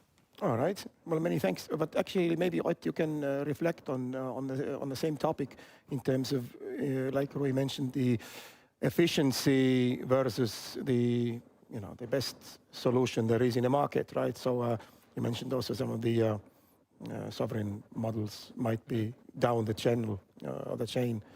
Do we need always the most capable models, or can we make a trade-off somewhere in terms of efficiency? Yeah, so first of all, it's always recommended to test and try out various different models. So how we are assessing is in terms of the accuracy itself, the cost, and there are different limitations in terms of, for instance, the input, so how long the prompt can be, everything else, context window. So there are various different factors that you have to consider. Similarly, as a prerequisite, you need to do the compliance security assessment. So within an organization, you need to be sure that you can actually trust the final solution. It's in many ways similar to when we started in 2018 with the different machine learning projects as well. It's not one approach, test out different approaches. And the same thing applies when we talk about, for instance, LLMs and so forth. I think we should invest in and kind of play our or put our chips on EU companies that perhaps today are not on that level, but we see the future. So we've been for a long time taking the approach as well that we are ensuring everyone, regardless of the service provider, has access to our language open data that has no restrictions, sometimes some restrictions. So again, in order to ensure the services that we use, they are on the level that we expect. But maybe I'm just bringing out one additional risk that is, in my opinion, most crucial, is the individual and organizational dilemma. If you look at the current adoption rate of large language models, then 2 weeks ago, Statistics Estonia came out that half of Estonian households use AI. Okay, that's quite high. But what is more interesting maybe is that 45% of executives in Estonia use AI on a daily basis. A quarter of the whole workforce, 37% on average in the public sector. Now, if you compare that with a bit less than 15% of companies knowingly use AI, a bit less than 50% of public sector authorities, then individuals are using the services, tools, regardless of their employer. And now my concern is what will actually happen? What type of information, content, data is put into those systems?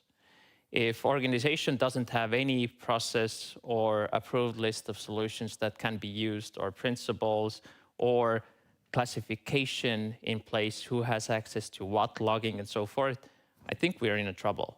And we are extremely fast moving towards that.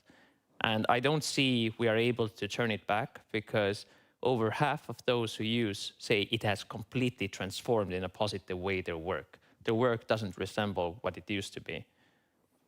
I think that's another human factor. And then we get to the capability side that needs to be tackled. It's not technical solely. All right, makes sense.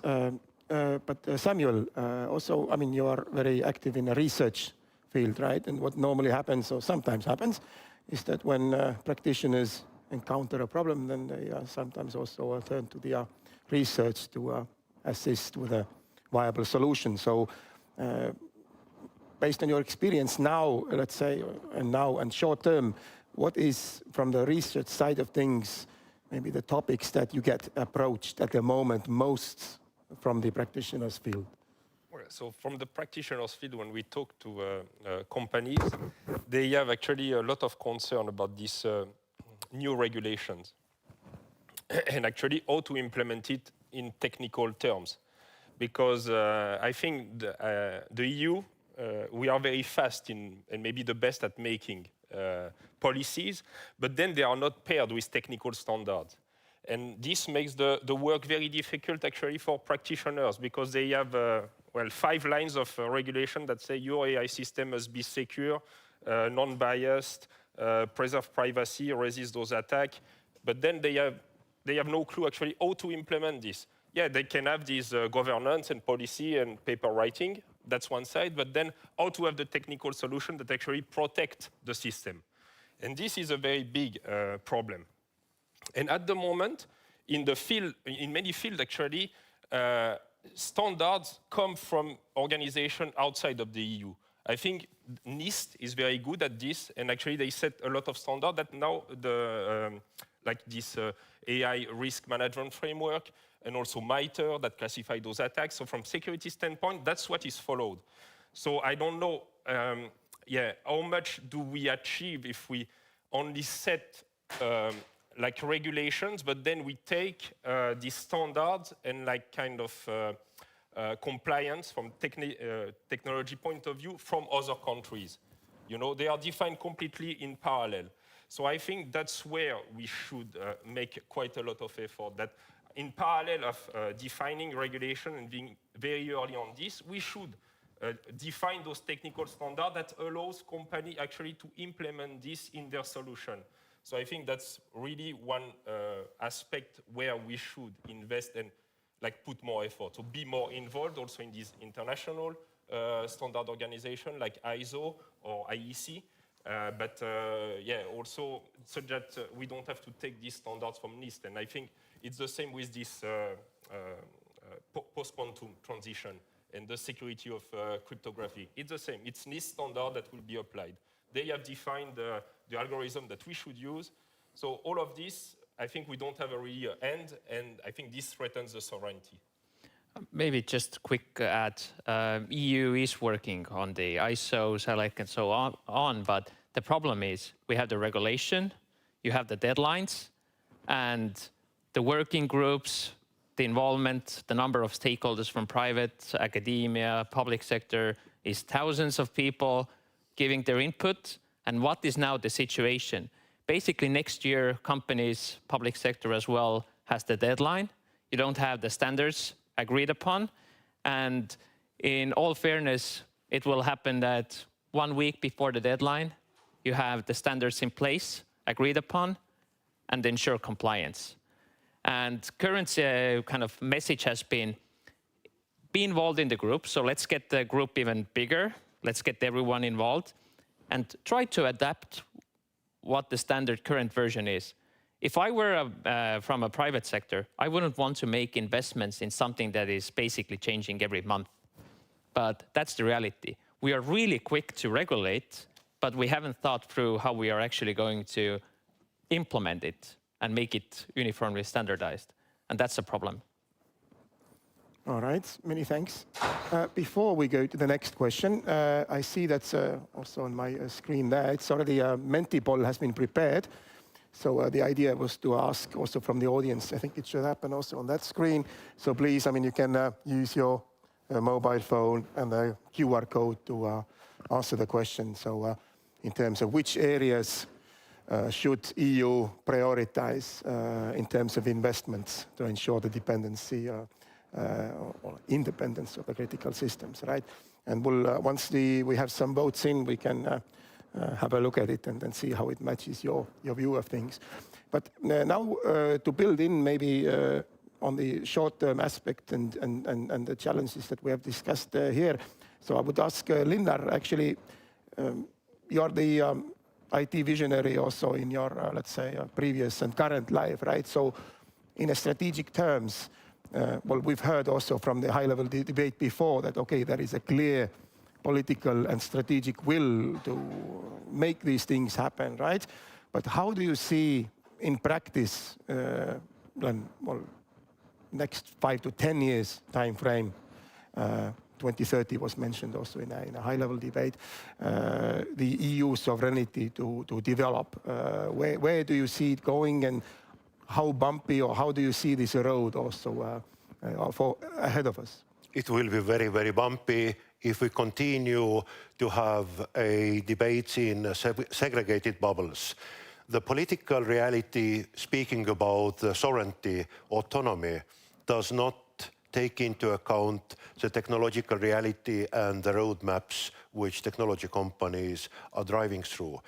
It doesn't either take into account what just recently were reflected by my fellow panelists.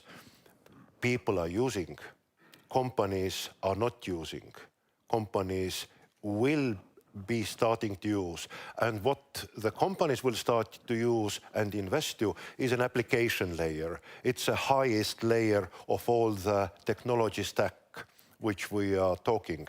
And reality is that in 5 years' time, most of the people in European Union will be using an interdependable, not interoperable, but interdependable and non-sovereign from the present political rhetorics, AI and digital solutions on a daily basis, and they will say, this is great.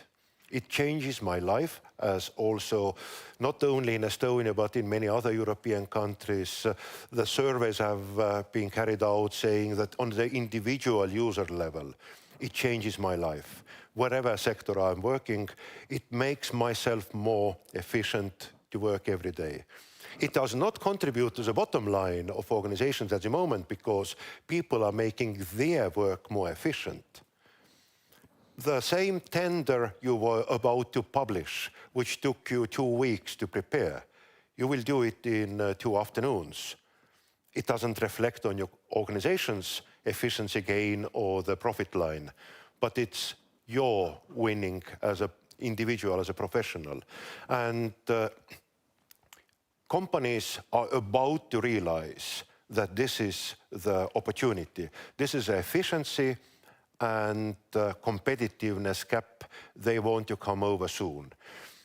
And what I see very clearly is the companies, the most significant economic drivers, manufacturing including, but also the financial services sector, trading, logistics, maritime industries, will go as soon as possible without recognizing the political rhetorics of the sovereignty to the investments which are making return. And the current level of the value capturing of the AI investments on the corporate level is still low, but it's gaining very quickly. So if at the moment, in most of the European countries, less than 10% of the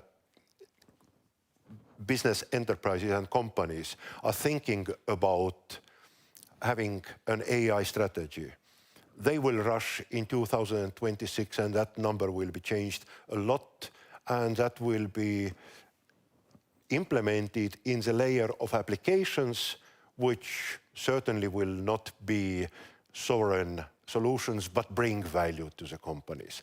That is unfortunate reality, and this is also what politicians in the end of the day want. They want our companies to be more competitive. They want automation and digitalization to take place on the corporate level. But the companies can't wait tens of years and trillions, which we don't have, to build our sovereign IT digital ecosphere. All right, many thanks. But Samuel, maybe if we like mentioned now that, okay, the underlying stack, which is hidden from the user, is not necessarily sovereign. Do you have any vision in terms of how to then make sure, or how do you see that going forward to make it secure then at the end of the day and keep the data secure? Any means to predict here in which sense this is going? Well, I believe actually in a lot of testing of everything that we integrate in our stack. So being sure that actually, well, basically just this basic cybersecurity principle that before deploying, you test heavily, then you monitor always, and you have always also a backup plan in case it fails and recovery plans. So I think this is the main thing, well, to try to achieve, because anyway, there will be always this dependency on something that we don't control and maybe don't trust. And well, that's why we have more and more of this concept of zero trust, that everything that we design should be based on always verifying and doubting that every component that we have will deliver as expected, and we should always check that. So zero trust is a key in that sense. Yes. Yes. Well, you can trust on Huawei infrastructure network, the predominant service provider for all the European countries. You can test as much as you want. The result is the same. You can't trust. All right, many thanks. Meanwhile, we've gotten our results also on the screen. I need to stand up to see the middle column there. And I would ask, actually, I don't know, maybe you need to stand up as well to see it, I'm not sure. But yeah, Rui, if you could comment, let's say, the priorities there. Yes, I was actually reading the priorities, and it's very interesting that one of the key areas that was most voted is actually digital skills and talent development. And I would link this also with AI, because a while ago when I mentioned that AI was one of the key pillars of the strategic plan of the EUIPO, I should also mention that it's AI, it's true, but it's AI with a human-centric approach. Because one of the things that we've always made clear for our users is that at the end of the line, it will always be a human decision of the examiner about all these aspects that I mentioned, that public morality, descriptiveness, conflicts with domain names, with whatever. At the end of the line, the final decision on the examination will be always the examiner.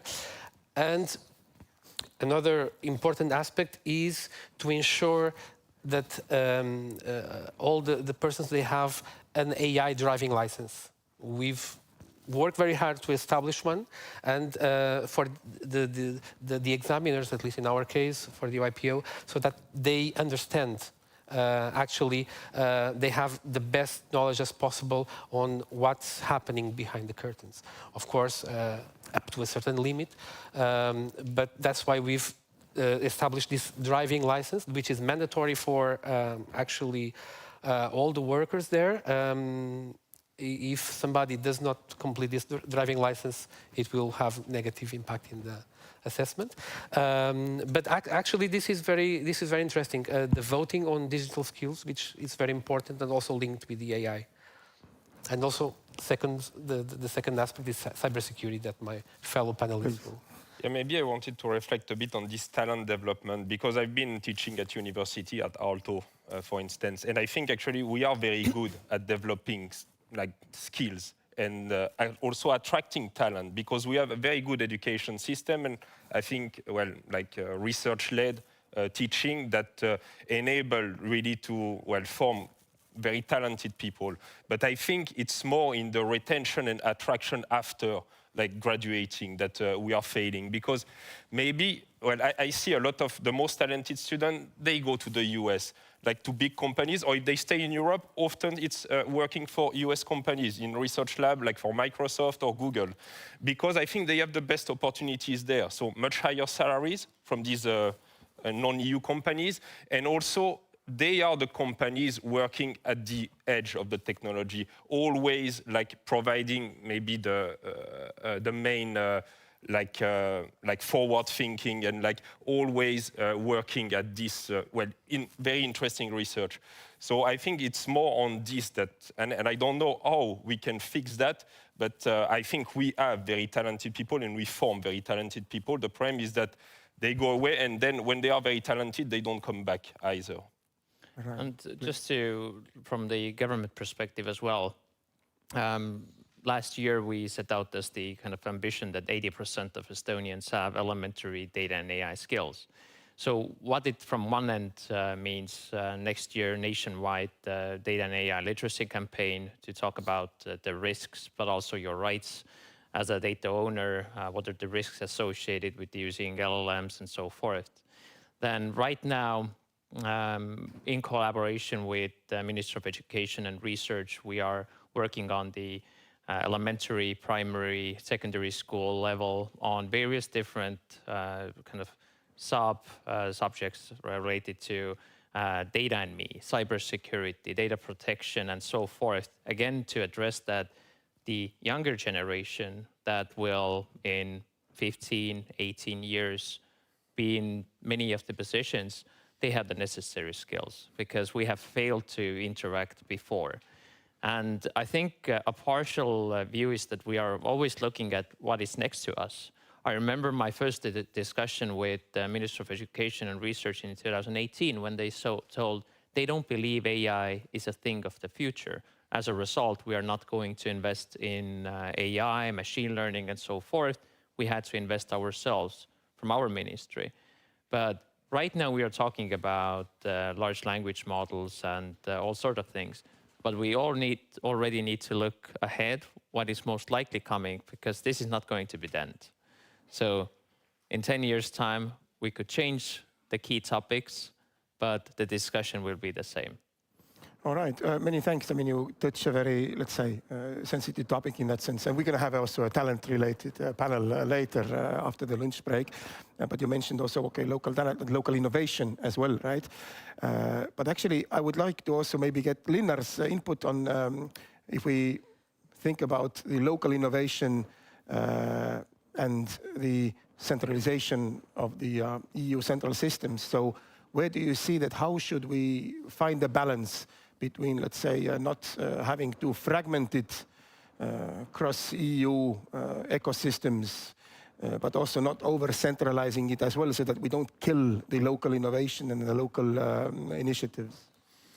Well, the key answer has been already in the previous panel, which was titled many times. It's an interoperability, which we have been, I can recall back from 2012, 2015, 2019, 2022, when that has been the key priority of the Digital Europe, the interoperability.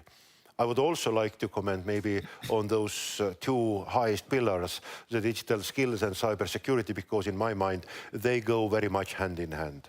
Cybersecurity from the broader societal perspective is very much connected with the digital skills. And those efforts need to be on a continuous basis. They are not campaigns. They can't be kind of one-off events.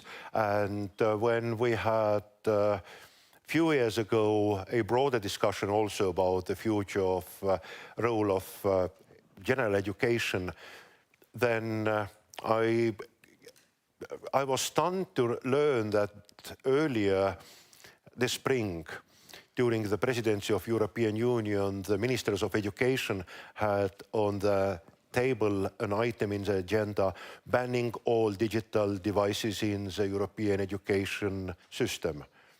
And that was understandable. That was a cry of helplessness from the voters, because everybody agrees all around Europe, but broader, young generation is ruined by digital devices. They are all the time online. They are doing all kinds of things. So parents want to have a safe harbor, which is also called school.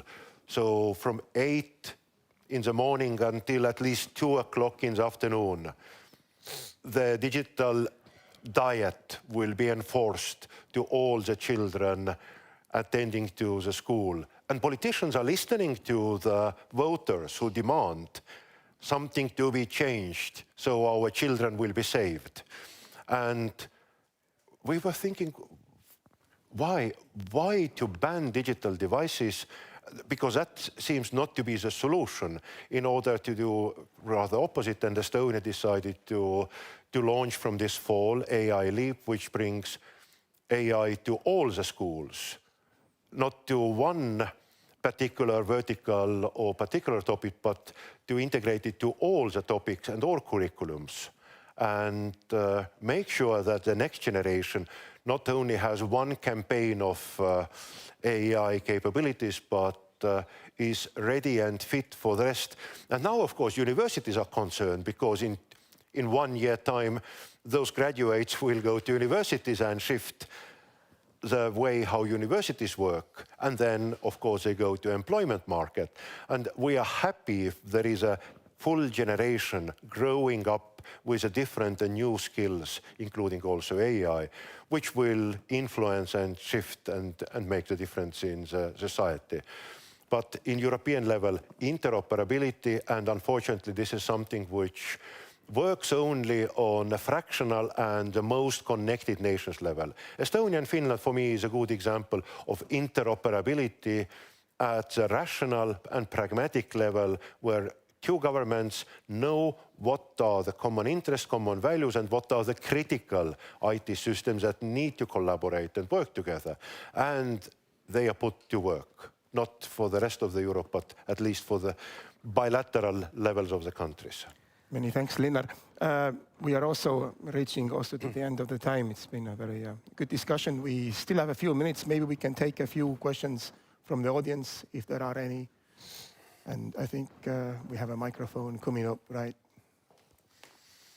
Thank you very much for the opportunity to ask. Mailis Pukone from CEPOL.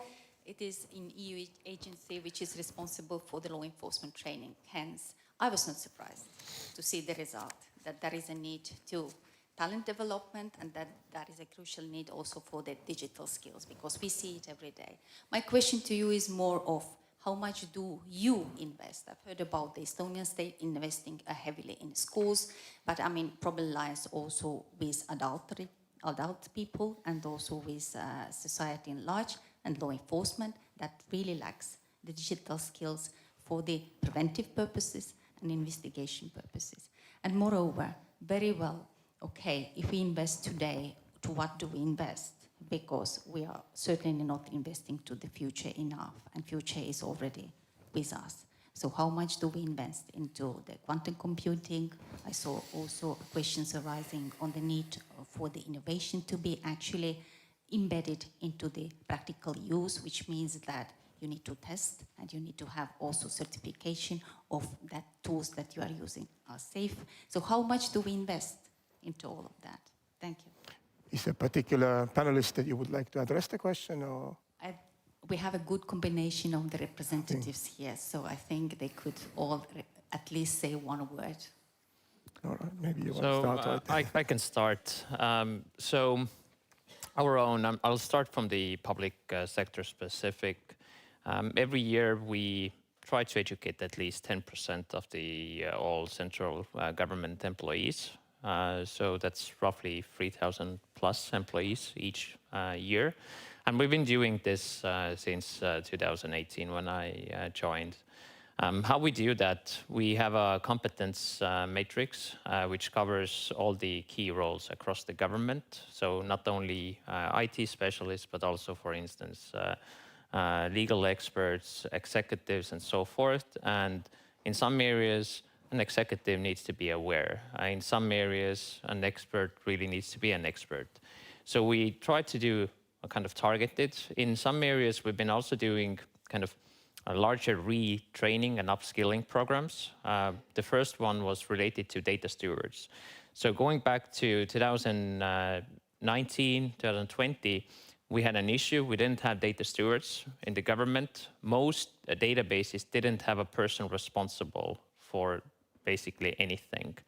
And as a result, we did a targeted intervention. Similarly, back then we did for analytics and data-driven decision-making, thought people are, which was on a government level useless because people didn't have time to actually do that, but still educated 1,500 people in government.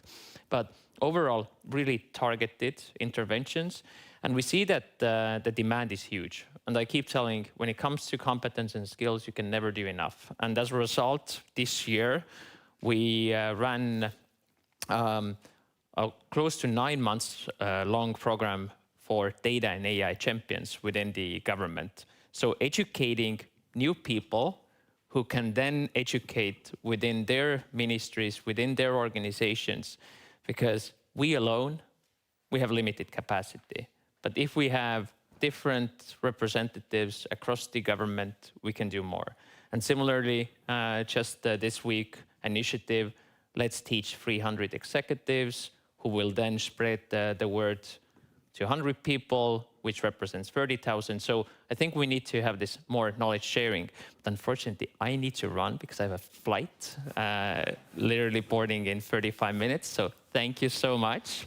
And enjoy the rest of the conference. Thank you. All right.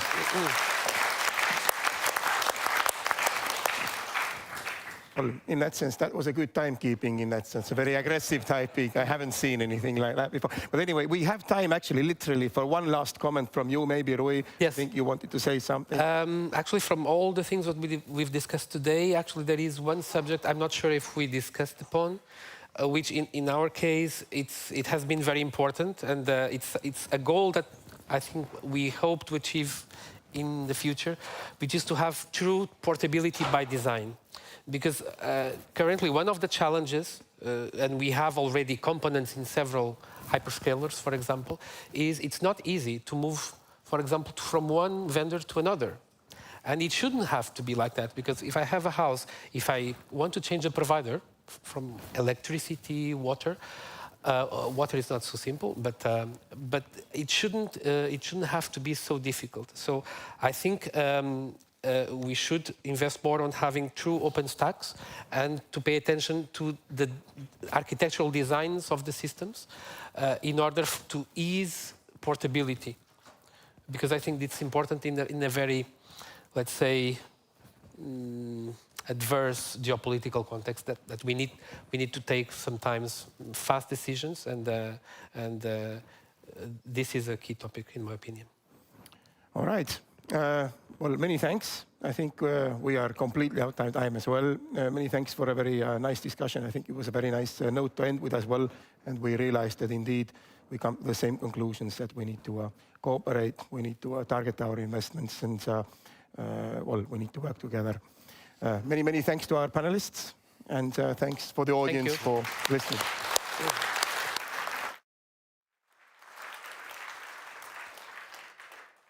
Thank you, Tavi, for a great panel, and thank you for bringing us this sobering message that independent of the ideals that we might have set in place on the political arena, people find the way to use the tools that are most efficient and that are on the market now. Our job, of course, or your job as policymakers, is to remind them about the risks that are there if tools that are not under our own control, how they could actually compromise business. So it's an interesting balancing point again to address. Ladies and gentlemen, but our next speaker brings decades of experience at the intersection of security, migration, and EU policymaking. Please welcome Mr. Mattias Öl, who will share how the JRC is supporting EU border management and security through data research and innovation.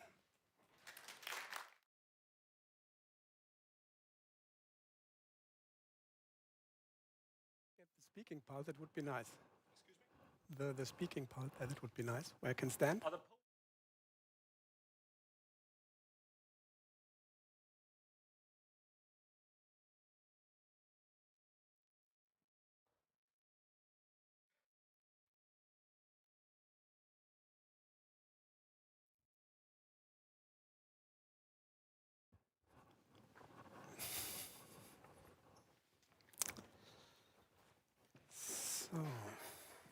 Thank you very much. Dear Mrs. Dupont, Member of the European Parliament, dear Marélie, dear colleagues and ladies and gentlemen, let me first thank you, Lisa, for the invitation to this important conference in times of dramatic and dangerous geopolitical changes. I'm not only happy to be here because it gives me the opportunity to present the work of the Joint Research Center with its related to the topic of this conference, but I'm also very happy to be here because between 2017 and 2023 I have been member of the management board of EU-LISA, and so it's a bit like coming home today. And I can promise you that the weekend after next, my thoughts will be with the entry-exit system. I can really promise you that. Let me maybe start a bit because the JRC is a bit of an unknown kid on the block. Let me start a bit to say a few words on the JRC itself. The JRC is the biggest Directorate General of the European Commission. We have about 2,800 staff providing the political level with scientific advice, and this scientific advice shall then allow to take informed political decisions. We are situated in Brussels and in Geel, which is in Belgium, in Petten, the Netherlands, in Karlsruhe in Germany, in Ispra in Italy, and in Seville in Spain. And this is, I think, quite an impressive figure, we cooperate worldwide with more than 3,200 organizations in 134 countries. And as DG of the Commission, we participate in policy-making discussions, and our research supports almost all EU policies. Nowadays, we started off as part of Euratom, so it was very nuclear, but today it's nearly all policy. And I would like to inform you now about the role we play in keeping Europe and its borders secure with trusted technology. Let me first say that I think that we all agree that security challenges do not know any borders. Security challenges are global by nature. And that's why, in a way, everyone is working on the same challenges, and no matter where the innovation starts, it can benefit others. So far, so good, but in the current geopolitical situation, we cannot trust all third countries anymore. And in other words, you could say job sharing in research only functions to a limited extent. And that is the reason why we are confronted increasingly with the challenge of Europe's strategic autonomy. And this was just discussed this morning, or raised this morning in the opening speeches, and it was just discussed by the panelists. The analysis is clear. The current geopolitical situation and the decrease in multilateral cooperation forces the EU to increase its autonomy. And let me give you some examples on what this means. Think about procurement from third countries of equipment for which it is uncertain that there is no digital data leakage. Think about e-gates or luggage scanners sending information to a third country cloud about who is traveling where, the content of the luggage, and so on. Or think about big container scanners in the ports able to also scan military equipment being transported on civilian routes, given an insight in which equipment is going where. And an additional challenge is that there is simply not always an EU27 manufacturer for the equipment. Think in this context of the chips used in the passports to store biometric information, or to the reliance of our border infrastructures on software and cloud solutions of third country companies. All these examples underline that today, more so than in the last 35 years, strategic autonomy is key for the EU. And it goes without saying that strategic autonomy has to be accompanied by a secure and modern border management with trusted and secure technologies. Dear colleagues, when it comes to border management, I think we can be rather confident. It might not be exaggerated to state that the Schengen area is currently technically playing in the Champions League with regard to border management. And the examples have been mentioned in the course of the morning. The entry-exit system will be introduced on 12 October. The renewed Schengen information system entered into operation in 2023 already. And the European Travel Information Authorization System, ETIAS, is scheduled to be introduced by the end of next year. And dear colleagues, the Joint Research Center cooperated closely with EULISA and all these systems and contributed to their conception, design, adoption, and implementation with scientific studies in many different fields. From biometrics to cybersecurity, from ICT architecture design to threat risk assessments. And all these border systems will enhance security, efficiency, and protection of civil rights for European citizens. They support the Schengen area, and by the way, it celebrated the 40th birthday this year. Dear colleagues, we are all aware of the enormous contribution of the Schengen area to freedom of movement, to the unity and prosperity of the European Union. It is therefore indispensable to preserve the Schengen area in the face of its current challenges. And it is also indispensable that Europe remains in the Champions League for border management to guarantee the security of our citizens. And that's why we must reflect today and together on the border technology we will need tomorrow. And if you think about IT, I'm not an expert, but Philippe, for example, is an expert. My impression is you should rather start today to reflect, because IT systems are outdated after 5 or 10 years. And colleagues, there is still a lot to be done. Think, for example, of the visual digital seals, the future Schengen master list, the digital travel credentials, the use of artificial intelligence in border controls, or the need to protect the integrity of our future digital passport. These are all challenges where the Joint Research Centre is already working side by side with the other Commission services and agencies to ensure the delivery of secure and autonomous solutions. These technologies will also help us to manage our internal and external borders safely. The world is becoming ever more digital. Everything is evolving at light speed, so we do not have time. So we must identify new solutions to secure our borders. We must pool our resources, and we must cooperate with those who know the needs on the ground. And here our agencies, be it Frontex, be it Europol, be it EU-LISA, being the European drug agencies, are extremely important because they know the needs on the ground. So we must apply an integrated approach, in other words, bringing users and scientists, the EU and its member states together around one table. And let me tackle this from another perspective. We are in times of extremely scarce resources. Human resources, think of demography, and financial resources. And we simply cannot afford anymore that we have overlappings, that we have parallel works, and that we do not know from each other who is doing what. So we need an integrated approach. And that's why we in the JRC have created our new border security laboratory, which kicked off on 10 April this year. A few examples on the integrated approach the laboratory applies.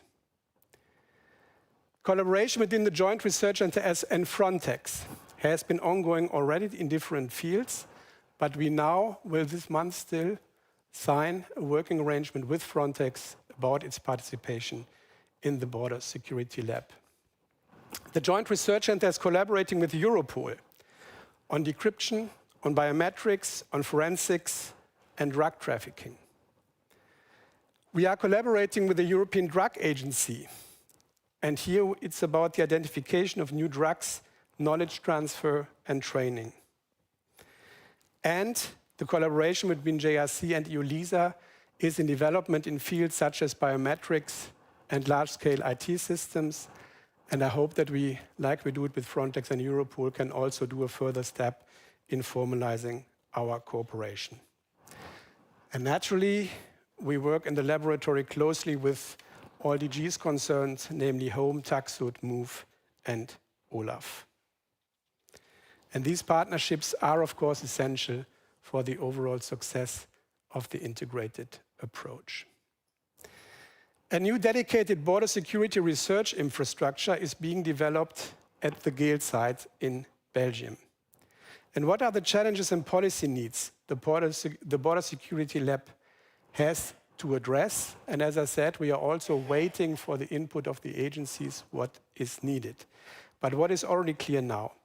It's about effective external border management, including closer cooperation with third countries. It's about speeding up border controls as traveler numbers increase without compromising securities. This is about travel facilitation. It's not only about protection, it is also about facilitation. It's about paperless border controls and international travel processes. We need to avoid internal border controls at our internal Schengen borders by introducing modern and effective border technology. Are border controls really necessary? Is it not possible to replace it with modern technology? We need to anticipate risks to border management due to abuse of emerging technologies. The Border Security Laboratory is a collaborative network of laboratories and expertise. It's about border security solutions. It's about the detection of explosives and illicit substances. It's about the detection of drugs and illicit tobacco trade, airborne pathogens and particularly threats, nuclear detection, forensics, and strategic trade control to prevent illicit trafficking. It's about countering unmanned aircraft systems, in other words, drones. It's about biometrics, including face and fingerprint biometrics to enhance identity verification. And it's about monitoring of news and analysis of security events. Finally, dear colleagues, the Border Security Laboratory will be a key part, a key pillar of the new Security Research and Innovation Campus. The Security Campus is a JRC initiative specifically mentioned in the internal security strategy of the European Union. And our Security Campus has a number of objectives. It shall make the JRC a reference point for security research, bringing together all EU security stakeholders, in particular the operational agencies, around one table. It shall brand our research. It shall strengthen policy relevance and visibility of our security research infrastructure, and we have a lot of laboratories. It shall promote investment in future-proof JRC infrastructure. It shall co-design solutions along the lines of the new Preparedness Union, and the Security Campus shall promote long-term placements or co-location of practitioners and scientists. And this includes the member states. The Security Campus will work on 5 pillars: border management, law enforcement, nuclear security, space secure communication and defense, and crisis management. And we will launch, as it is foreseen in the internal security strategy, the campus next year in the first quarter. Let me conclude. I'm first happy to invite all those who might be attracted by the examples I gave to come in person to visit our laboratories, be it in Gale or be it in Ispra. In particular, our border security labs. And very finally, once again, my appeal, let's work together, Commission services, agencies, and member states, to keep Europe and its borders secure with trusted technologies. We have no time, and we have limited resources. Let's work together. Thank you very much.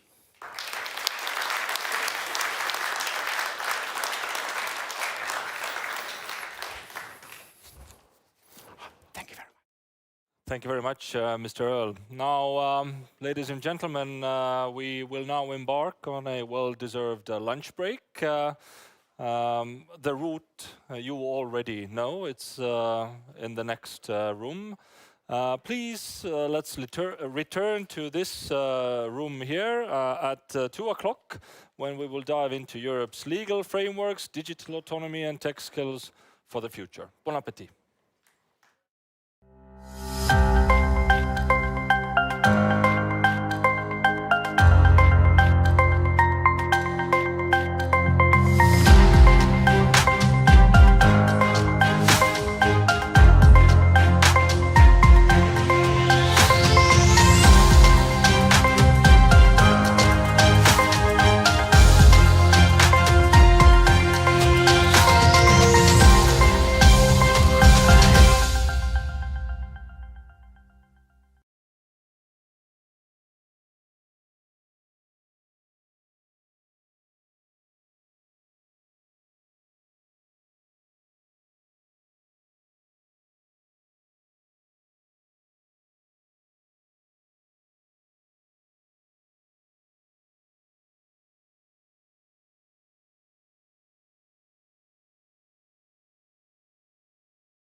Welcome back, ladies and gentlemen. Well, this 1 hour break that we are just returning from served as a good reminder that these kinds of events have several dimensions of real usability or real success behind them. So one is, of course, the discussions, the speeches, the panels that will take place on this stage.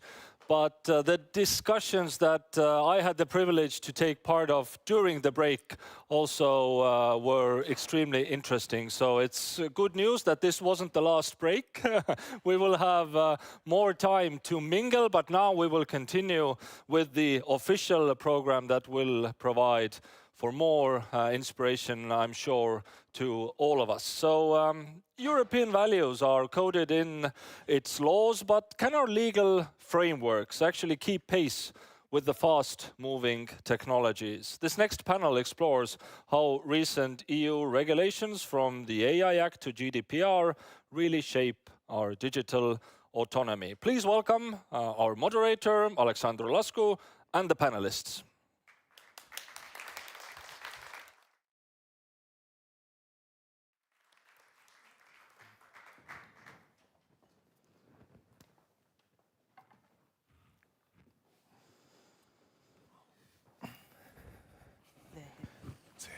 Hello and welcome back.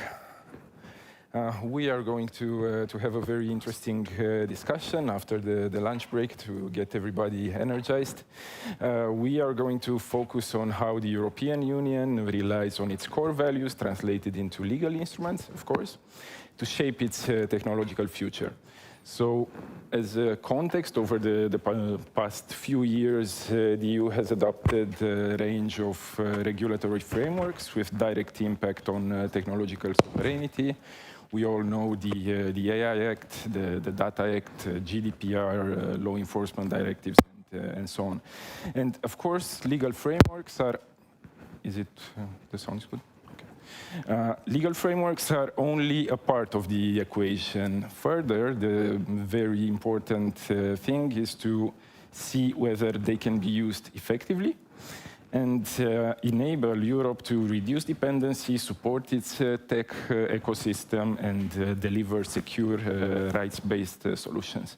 So, I will introduce the members of the panels today. We have with us Tobias Brosser, who's the head of unit for information management at Europol, and very importantly manages the team in charge of the Europol Innovation Lab. So we are going to speak about that.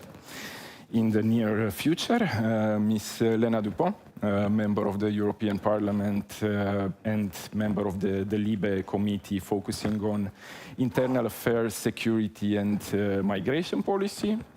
We have Mr. Uku Sarekano, Deputy Executive Director of Frontex for information management and processes. And last but not least, of course, Fanny Couder, who is working for EDPS as Deputy Head of the Supervision and Enforcement Unit.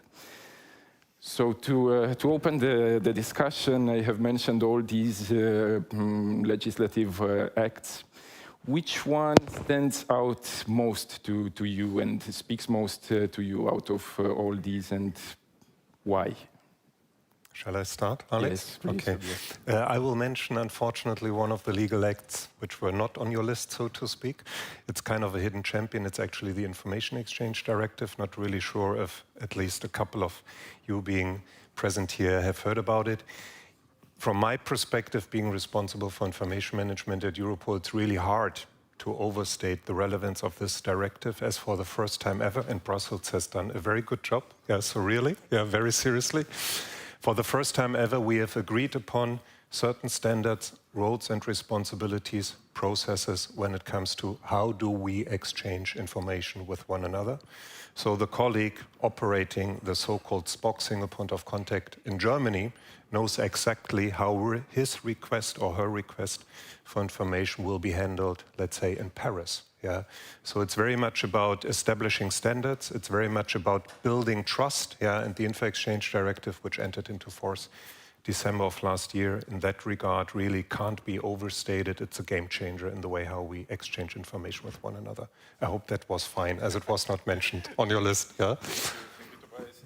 It's an exhaustive list. We know that the list is quite comprehensive. So we make a quick tour de table with the same question. Lena, would you have anything to add to that? Like what stands out most to you, and well, particularly why? I would probably then start with taking the credit, since I was the rapporteur, at least on one of the files on the information exchange. And it's not that often that Brussels actually gets credit these days. So I'm gladly taking that as well. But adding at the same time, probably, when I was looking at the list, the non-exclusive list that you just mentioned at the beginning, I would say there's a bit of a layered approach. There is regulation, there are directives that are actually very good.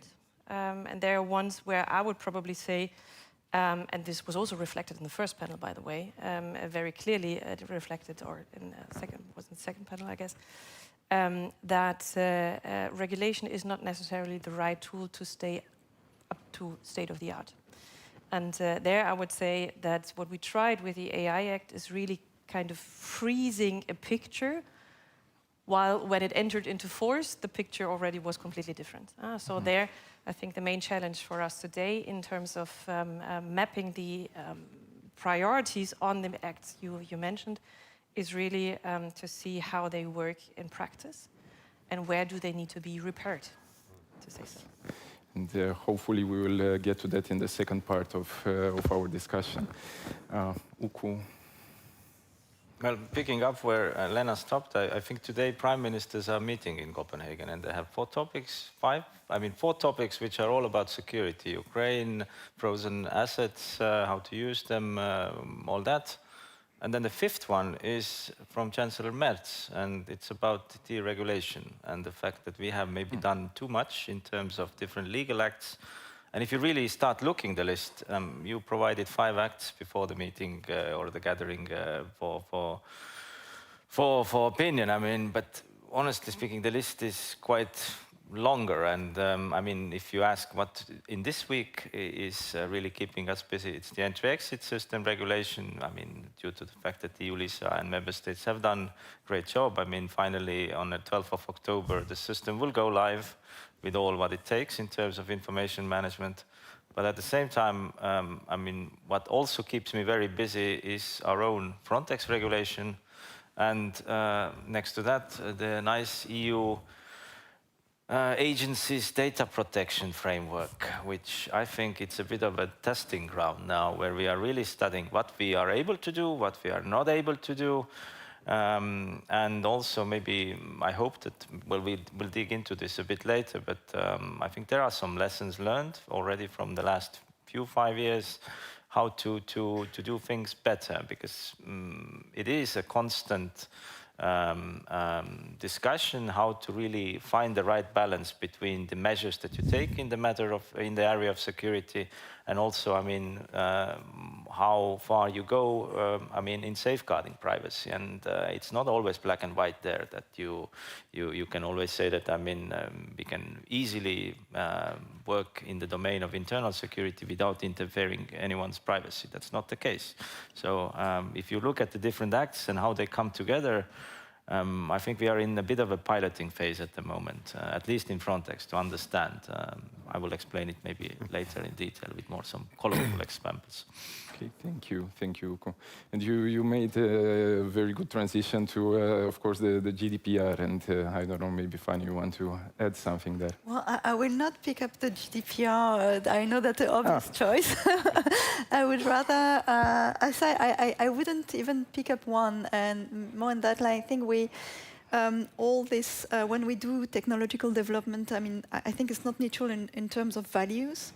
You're making choices based on your values, and I think all this legislative initiative, they all are building blocks of what we think as European are our values, and that's the framework that they set up. And I understand that now the challenge is in making them operational. So we set up the framework. the building block of our values, and how can we make that a reality? And that's how we translate that into the development of system, in terms of the choice we make. And that, I think that's where we are. That's what maybe what you were saying. We are in a testing phase to see where we can go.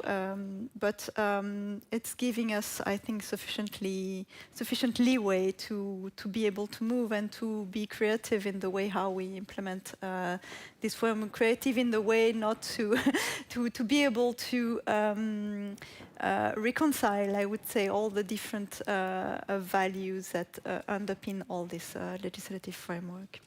And I wanted to add also, when we think about, we also talk about, because we are talking about EU technological sovereignty, we are talking often in terms of GDPR of the extraterritorial reach, but maybe you should look at this framework as well as a way to regulate what is being imported on the territory of the Union as well, because we have set up these values. So it goes for both for digital and physical products. We could have the same approach. Okay, thank you. Thank you, Fanny. And speaking about values, I turn to Lena. What is the role of LIBE in safeguarding EU's core values in the pursuit of strategic autonomy? I think it's a kind of self-fulfilling question, to say it a bit in a funny way, because actually LIBE stands for Civil Liberties, Justice and Home Affairs. So the basic description of the committee as such is to deal with civil liberties, justice and home affairs. By the way, when it was created in Parliament, it was a bit of a, let's say, counter-reaction to Council creating the area of freedom, justice and security. So the emphasis, the priority, you can already see there in the very outset of the committee. So of course, our task is to find the right balance between protecting fundamental rights, between protecting privacy rights, and at the same time making sure that the citizens of the European Union are secure. And that is probably something a bit of a different task than it was 5 or 10 or 20 years ago, because the context had changed dramatically. And is changing very dynamically, as we've seen also in the recent weeks and months. And to add to that, you could have already seen that years ago, if you would have wanted to see it. And that is something where actually also the committee needs to pick up a bit of a new understanding of their own role. Because indeed, fundamental rights and protection of fundamental rights will always be important, but the right to integrity and the right to your very own body and limb is also very important. And there, I think the main task for the committee is to be actually faster in deciding and then also implementing on what we discussed. Because this is, if I look at it, the challenges we are facing, and few of them were already touched also in the previous panels, I think we do not have the time to really have lengthy, yearly long debates before we take a decision. Like I just said on the AI Act, the current situation has changed completely before something regulatory enters into force. And this is something where we can also not protect our citizens by that. Yeah, I mean, the speed of our legislative system needs to keep up the pace, of course, with the technological development, which is not always I think to a certain extent we need to admit that we will not be able, because you cannot just simply put each and every risk of life into a regulatory framework. This will not work, because this is actually what we tried with the AI Act, and we see what the results are, not only in terms of the complexity of the implementation, but the technology around us is way faster, and by the way, losing skills and knowledge is also a very risky situation we're in. Thank you. If I may briefly chip in, unscripted, so to speak. But I think you have really touched upon a very valid point. It's always a snapshot in time once the legislation gets adopted. And over the years, that's at least our humble observation, we have accumulated so many regulations that for the frontline police officers or even for the investigators, it's getting harder and harder to establish a sound understanding under which regulation he or she is supposed to act upon. And this makes it harder and harder the more we are seeing let's say, legislative activities, being dropped on us, so to speak. So I also think we have to invest into knowledge management for sure, making those very legal frameworks more accessible, but maybe also, and that's maybe a little bit provocative now, maybe consider a cleanup exercise to say, well, these are in the realm of international police cooperation, the current applicable legal frameworks. We have sometimes situations in which legal frameworks exclude one another, And this is not to criticize anybody, but maybe it's also a point in time to say, maybe we should give those legal frameworks a second guess and be willing to take back some of those, as they have been obviously completely outdated and by now de facto replaced by another legal framework. So that's for me also one activity area that we might focus on in the future. As a lawyer, simplification and streamlining of legislation, I know how important that is, and moreover in the domain that we are discussing. So, going now to UKU, about Europe's internal security posture and global credibility. Do you consider that these instruments that we have discussed help the EU ensure its internal security and position the EU as a global standard setter? There are many elements in this question, so I have to provoke with some of them. But global standard setter, I think we certainly have been. Take GDPR. I mean, behind GDPR, we have internal market. If you want to be, part of one of the biggest markets, most wealthiest ones on the global scale, you need to follow the rules. So this has really driven the different technology industry to adjust and align their practices with the standards that we have set. It's not so simple in the law enforcement domain and the security domain. There are other matters that come first. Let's say that, okay, we say that we want some data protection adequacy measures with third countries. We go to Americans, say that, look, we want to share PNR data with you, but you need to follow this and that. Americans are simply asking, who are you to tell us? So if you are not interested, bye-bye.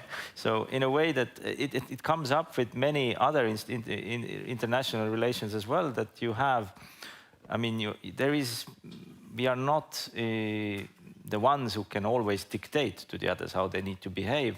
Of course, we should try to do that, but we also need to be reasonable. And this comes back with many practical elements, like, for example, Interpol and EU data exchange agreement that has been in negotiation for a very, very long time. One of the main reasons there are data protection rules, which, tend to be, not at least at the level where we could still accept the agreement. So, this is still ongoing.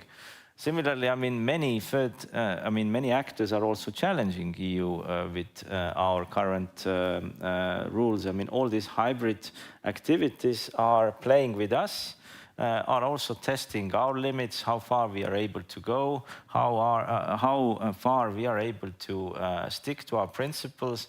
And this is something which is also, very difficult to solely with the legislative instruments to control.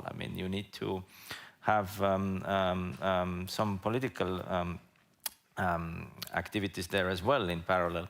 So just to say that I think we have quite a solid number of instruments in place. We have built up quite meaningful agencies in Europe. We are still in some sort of a piloting phase, how far we can go, what we can do. And there are certainly a high number of restrictions, which I would like to see maybe at least the minimum to be discussed in the near future. The data exchange between Frontex and Europol about the operations that we have on the field. I think there is a lot of added value of providing this information in much more significant volume than we do today. Access of Frontex to the large-scale IT systems, not for the purposes of, studying individual files or, matters of concerning individuals, but having a solid understanding who is misusing the visa system or what kind of categories are here and there which should be considered as risk.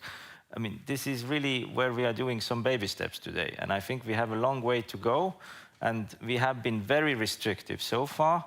We should be having a bit more courage there, but also I think what we don't need at the moment is another wave of regularization. I think what we need to do is do some sort of in-depth look, what we have, what works, and then what does not work, and to really try to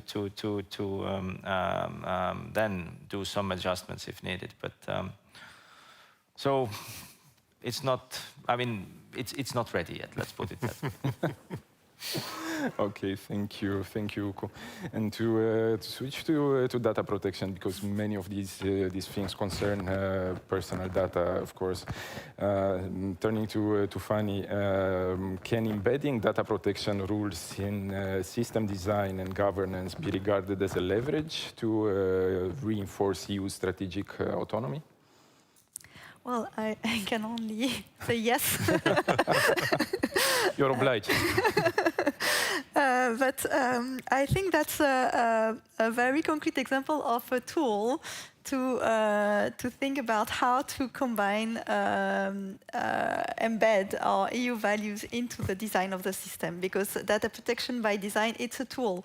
It's just asking, it's a methodology, how you think about designing your system, and it should be approached like that. Obviously, it's also the most efficient way, to embed these guarantees from the very early stage of development of a system. It will be much more cost efficient, but it's also a way to change the mindset and to also from the beginning think, okay, my objective is this, maybe in terms of security, but in order to get to this goal, I have different paths that I can take.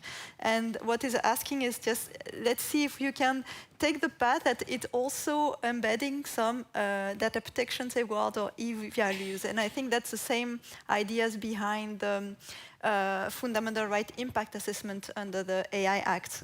That's always saying when you're developing is to do responsible development of technology system and to embed these values in the mindset when you're developing.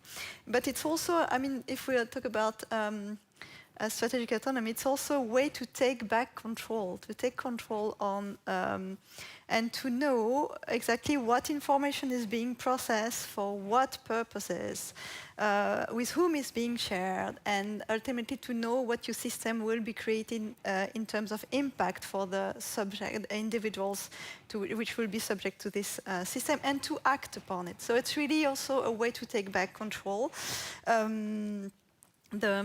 The enforcement of our EDPS enforcement action against Microsoft was mentioned this morning, and that was a bit the idea behind.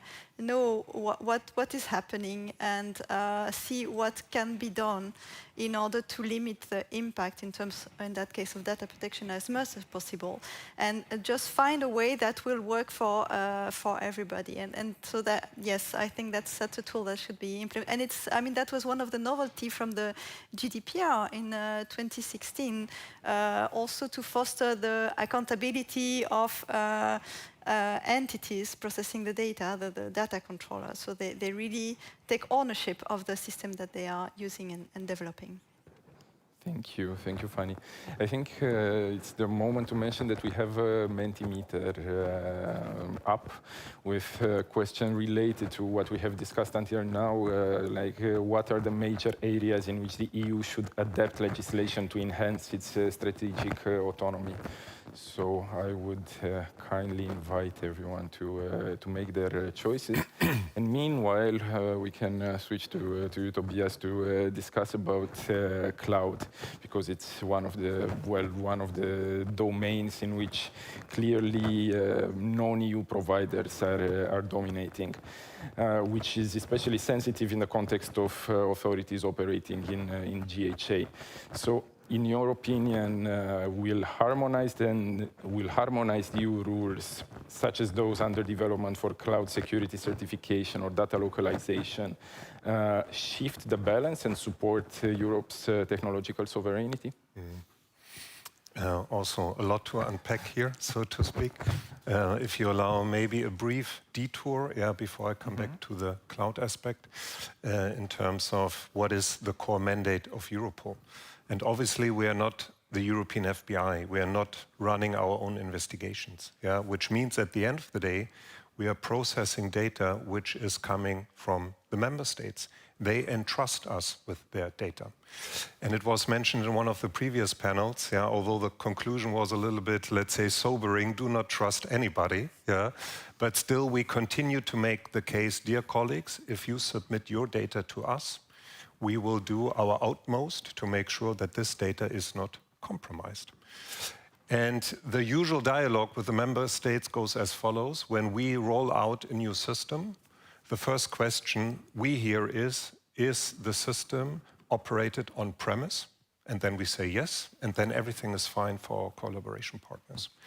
Meaning, at the end of the day, if we are about to move towards the cloud, we will have to have a thorough change management approach in place in order to underpin this is not endangering our trustful relationship. We are just paying tribute to the changed landscape. And talking about the changed landscape without going too much into the details, however, some of you might have heard about the Sky ECC investigation, which became apparent and public in 2022, operated by France, Belgium, and the Netherlands. And the outcome was more than 500 million data sets were about to be analyzed. And this data was then ultimately also shared with Europol. And then it's really about not only finding the needle in the haystack. The first challenge is to make 500 plus data sets accessible, to process them. And here I think we have come to terms with the fact that we have reached our capacity when it comes to running our data centers on-prem.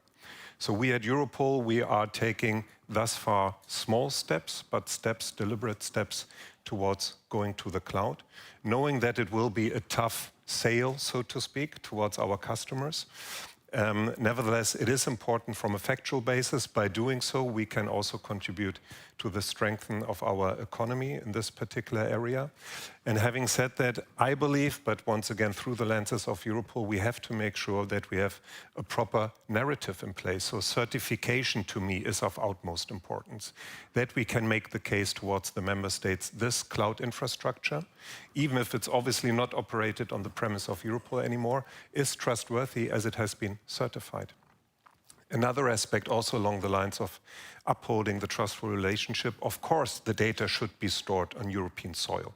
I would even go a step further and say the one who is ultimately operating this very cloud infrastructure should be a European company in case it is a company.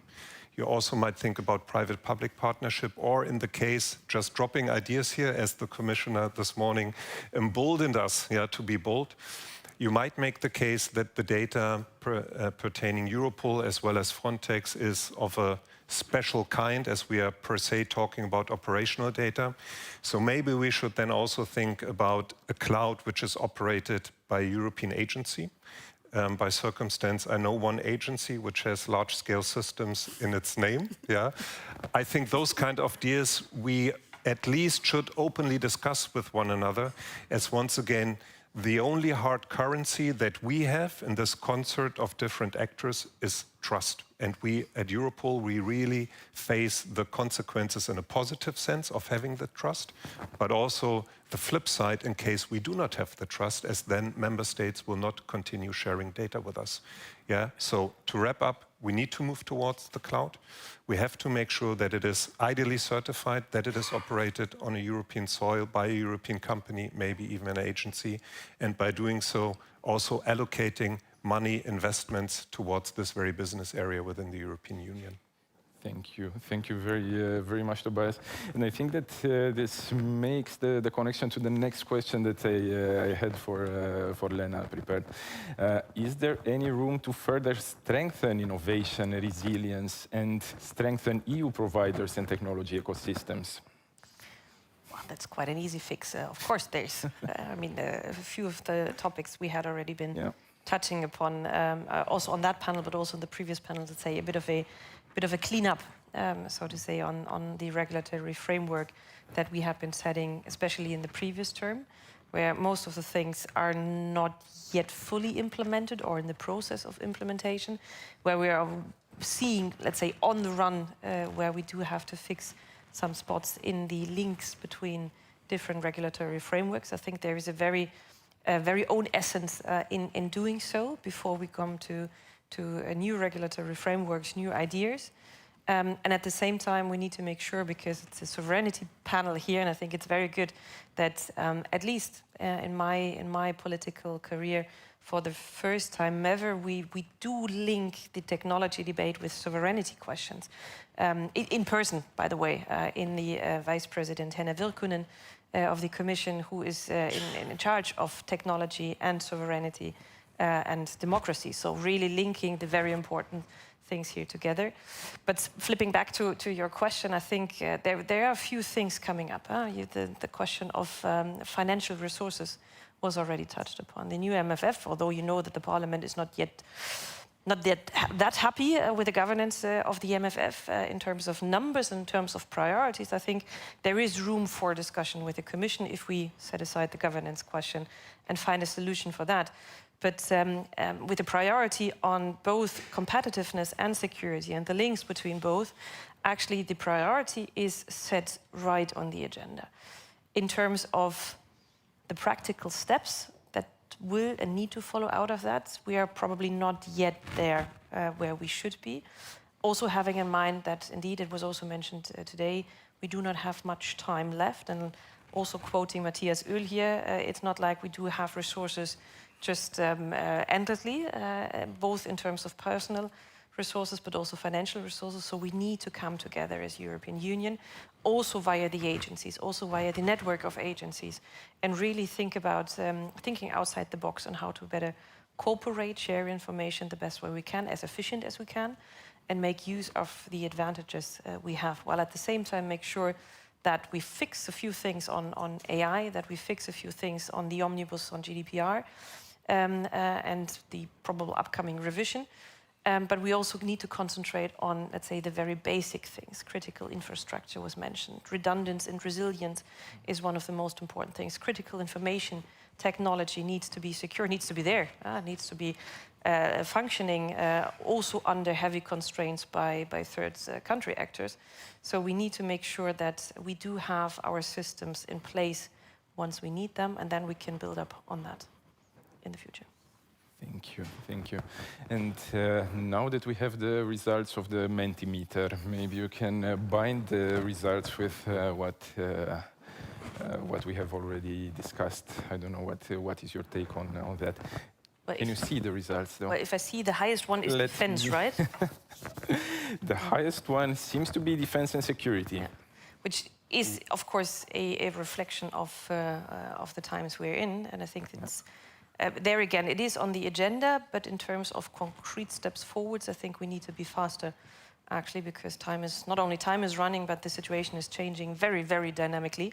And the political mindset in terms of being one of the co-legislators is probably not that up to speed as we would have needed, but it's also a reflection of the previous panels, where cybersecurity and resilience was the highest scoring besides digital skills. So in conclusion, I think we all know what to do, we just need to do it. The first step, it's important that the first step is there. We know what to do. And anybody else want to take a position on the results of our Mentimeter, or do you have a take? Or it's all been already said? If not, I will switch to Tobias, talking about innovation. Can you tell us more about the Europol Innovation Lab, maybe? How much time do I have, Alex? 2.5 minutes. Okay, I will do my level best. Maybe two preliminary remarks. We are not engaged in any kind of fundamental research. Yeah, so it's really hands-on innovation-related activities in order to what we usually call closing a capability gap, yeah, in order to deliver very concrete and tangible results towards the colleagues who have to resolve a case, so very practically speaking. A second preliminary remark, I'm usually a little bit doubtful when we are talking about the lack of the proper skill set being available to us. We have, roughly speaking, 1.6 million police officers working within the European Union. And based on my experience, there are thousands of unicorns among our colleagues. And they're doing great things, even in those highly complicated, sophisticated areas like AI. Sometimes they do not have the right diploma in place. That's another topic for a discussion, as I think we are too rigid in inviting those very colleagues who have proven themselves to be super knowledgeable but are missing the right diploma. But at the end of the day, I think we have more or less all the skills on board that we need in order to tackle the challenges. The thing that we are not that good in is making this knowledge, which is scattered all across the European Union, and thereby implicit knowledge, so to speak, explicit knowledge. So to me, it is inevitable, talking about innovation, we also need to talk about knowledge management. And this is at the core of the Innovation Lab at Europol. We do not have a fancy laboratory, so to speak. We see ourselves first and foremost as a coordination instance and really making sure that we connect the dots, that we connect the knowledge which is out there within the member states, including the Schengen countries. Very briefly, in very practical terms, in 2020, we have established the so-called EUCB. It's a coordination mechanism. Each and every member state and Schengen country has been invited and has thankfully accepted the invitation. Please nominate an innovation coordinator for your respective member state. And whenever you face a capability gap, please let us know. And then we, on the side of Europol, we then send to our cooperation partners a request for information. Hey, dear colleagues, do you know about this very capability gap? And maybe you already have a solution in place, or in case the solution is not yet in place, but maybe you are willing collectively to team up and form something that we call a core group. And then we are in charge to organize this core group. And once again, the target is always very hands-on, do some coding in order to close this very capability gap. And once again, with a praise to the legislator, final comment in that very regard when it comes to innovation. As part of the last recast of the Europol regulation, we have been given the opportunity, and also here it's hard to emphasize the relevance of this legal opportunity, to use operational data for research and development purposes, Article 33A of the Europol regulation. If you consult ChatGPT today, please inform me what is the biggest challenge in order to do a good job in terms of coding of AI tools. You will get the response, having access to high quality data. And there is no better data than using the actual operational data. Yeah? And this is one of the things that we can facilitate towards those very core groups. We have by now also a dedicated technical infrastructure in place. Yeah? It's all over the place, known as a sandbox, so to speak. Yeah? And we operate the sandbox since the beginning of the year. And together with Spanish colleagues, we have concluded successfully the first development using operational data. Yeah? So this is really, in a very condensed way, nutshell, yeah, how we try to fill in the void. Nevertheless, at the end of the day, and you've already alluded to this very cliché aspect of it, it costs money. Yeah? So research and development is not for free, so to speak. But in order to be as efficient as possible, we really try to connect the dots and establish an innovation lab, which is at the end of the day connected to all of the member states and to all of the Schengen countries. As the knowledge, it's out there, we just have to bring it to the surface. 2.5 minutes? A little bit longer, presumably. Thank you, Tobias. It's been a very interesting discussion, and we are running a little bit out of time, so I would ask a wrap-up question related to public procurement to all the members of the panel. Public procurement being my main domain of interest. And public sector demand across EU institutions and member states, of course, it's substantial, and it's substantial particularly in areas like cloud infrastructure, law enforcement systems, border management. How can public procurement be better used as a strategic tool to promote trusted European technologies? Any ideas for improvement? I don't know. We can start with Uko. Well, I would come back maybe what I said in the beginning, that we have to look from the perspective, what is the trigger for the big tech companies to adjust their modus of operandi. And so far, the best that Europe has come up with is internal market. Access to internal market, the way of operating in the internal market. If you really want to make, some progress there in selling your products in EU, you have to comply with the rules. And this seems to work. If we only think in terms that Frontex would limit in its own procurement rules or tender documentation, the circle of companies who would be applying or eligible, I think we will not simply get the best out of it. I mean, we will have probably some companies emerging, but certainly they are not best on the market. They don't offer the best quality on the market, and we have to be realistic here. I mean, the biggest tech companies, and we are heavily dependent on them, are not in Europe at the moment. Microsoft, Amazon, all the others, they're operating elsewhere. So I think we have to think in terms how we can have an impact to their daily way of operating. And there, I think the relationship with the internal market plays a huge role, more than the procurement. On procurement side, I would say that I think where we have to be more careful is more or less doing the prior check who are in principle acceptable for us in terms of fundamental rights. I mean, do we allow Chinese companies to be part of our core infrastructure or not? This whole long saga about Huawei, is this really still, reflected also in some of the procurement rules? I don't think so yet. So I think there are elements that need to be coordinated better among EU agencies and institutions. But if we really want to have a meaningful impact, I would say that we have to use the logic that, there is internal market. It's one of the most wealthiest, markets for the big companies to be part, and we have to use the access rights there. And you see that this is having an impact as well. That's all the noise what is coming from US lately, about the digital market rules, and all the other rules that the EU has put in place. Maybe we went too far with some of them, I don't disagree, but it shows that it hurts. And this also has an impact on how they operate.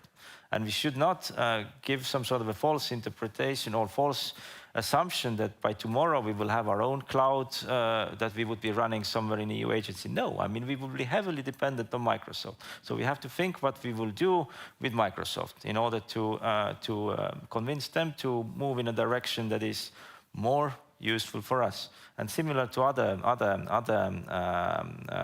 technology products or service providers that we have. It would be good if something is emerging in the EU market. I'm sure there will be. There are plenty of good examples, but let's not forget where we are as well. There is another reality. Thank you. Thank you, Ko. Fanny, any suggestions on procurement improvement apart from what was already mentioned? I am not an expert in procurement, I must say, but for me, procurement is really, I was mentioning data protection by design. It's really where you define the requirement, the minimum requirement where you would like to see in a product, at least to have your baseline, because obviously then you will continue the development. So that's the tool I would use to define your baseline. Yeah. Thank you. Thank you. I would probably add that as a bit of also a summary of what we had been discussing here. If you look at the proposals at hand and the Commission's work program for that year, you clearly see that there's, I call it the new trinity, so to say, of the European Union, which is the defense white paper, the preparedness strategy, and the internal security strategy, Protect EU. And all of those are basically, to a certain extent, there are more links than that, but there's also one link, which is public procurement. And there, besides the usual buzzwords like cutting red tape and be more transparent, be faster, and so on and so forth, I think actually there it has, if connected with the internal market strategy, and Draghi used a whole report to speak about that, there is there can be a success story for the European Union in there. Because indeed, in the meantime, we need to find our ways to deal with the partners and the companies we have. But at the same time, we need to nurture, of course, the European answer to that. Think about the 28th regime, for example. It's a small tool, but it can be a tool that actually leads to the reinvention of the internal market, also in the tech market, and that would help European sovereignty a lot. Thank you very much. And I think that's a good wrap up for our discussion. We are already out of time, so thank you very much to the members of the panel. Thank you to the audience.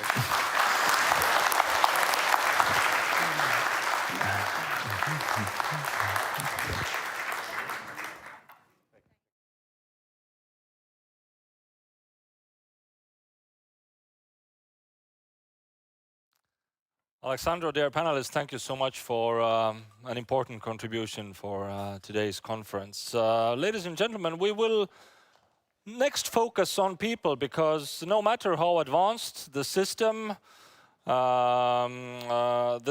it takes really skills to build, run and protect it. So this next panel explores how we invest in Europe's digital workforce. Please welcome our moderator, Kristi Täht, head of the Sector for Career Development and Training at EU-LISA.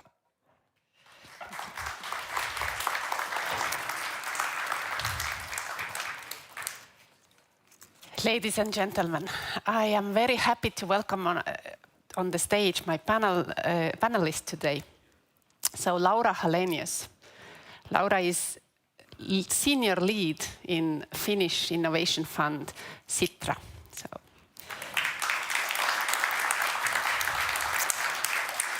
Miss Mailis Pugonen.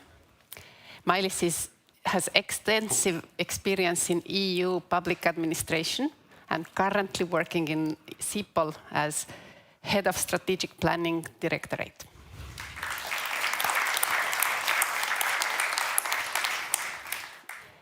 Arnaud Castagnet, Vice President in Skeleton Technologies. Welcome. And Arne Ansberg, senior expert, extensive experience in security, in system architecture. And for Arne, I would add also, he's now working in Cybernetica, but his work was mentioned in the morning. Miss Tiina Udelep was mentioning the X-Road. So Arne was working and designing basically the governmental system X-Road, which is now widely in use in the Estonian public sector. So the panel, the technical skills for strategic autonomy, it was amazing to hear from previous panels how often people, digital skills were brought up. So it is really important topic. I'm very happy for having those discussions in the morning. Laura, you have been leading the initiative focused on growth from critical technologies. Can you please share your insight? What are the digital and technological skills needed when aiming strategic autonomy at European Union level? Okay, thank you. If we start from basic, this is kind of everybody knows this, but European Union has identified a set of technologies as critical. And these technologies, such as quantum technology, AI, semiconductors, space, cybersecurity, are the ones that we want to attract top talent. And of course, this means that we have to have top research and also training programs to attract these top talents, not just at the European level, but also globally. And this is not enough. We know that these technologies are changing our societies really fast. So every one of us have to understand what these technologies mean at their field. So we need to have a kind of upskilling program for every one of us to understand better, for example, what AI means and how we can use it. I will give you one example. I come from the Finnish Innovation Fund, and we are also upskilling and funding these upskilling programs. One of the upskilling programs we have been now funding is actually military training. So we know that the war is changing a lot. The cybersecurity is really important area, and we are in Finland under attack every day, as many of the countries. So you know that almost every young man and many young women go through the military training in Finland, and we have been now piloting a cybersecurity military training for young people. And this has been quite successful, and there has been now already a couple of startups coming from that program and also funding for those programs. So that is something that I think should be scaled in a European level, for example, as an upskilling program. Thank you. Laura mentioning the upskilling and digital maturity and digital literacy. We will come back to this topic as well. Arnaud, I wanted to ask, from your experience, do you consider there is a skill gap in your industry? And if so, in which area, which technology is the most visible? In which technology it is the most visible? Thank you very much for this question. I hope I will not sound too doomed, but indeed there's a massive gap in the energy storage industry or in the high-tech industry in general in Europe. So I'm working for Skeleton Technologies, so an industrial company, and industrial company is an extremely wide definition because it can go from coal mining up to GPU design. So the scope of skills that are required for the next generation of industry is actually extremely huge. If we take the battery industry, which is considered at the EU level as one of the key technologies that we want to have in Europe for strategic autonomy, it's easy to believe that we have succeeded in this because there are some announcements of gigafactories producing batteries. However, we didn't really get a holistic approach regarding what it means actually to have a battery industry in Europe. What I mean here is that manufacturing cells is one thing. However, if we don't have the competencies in terms of battery chemistry, or if these gigafactories operate using machinery that come mostly from China or other Asian countries, then we are kind of missing the point, because we identify technologies that are critical for strategic autonomy, but then we are dependent on machinery that comes from other countries, which leave us at the mercy of different kind of lead times or bankruptcies, etc., etc.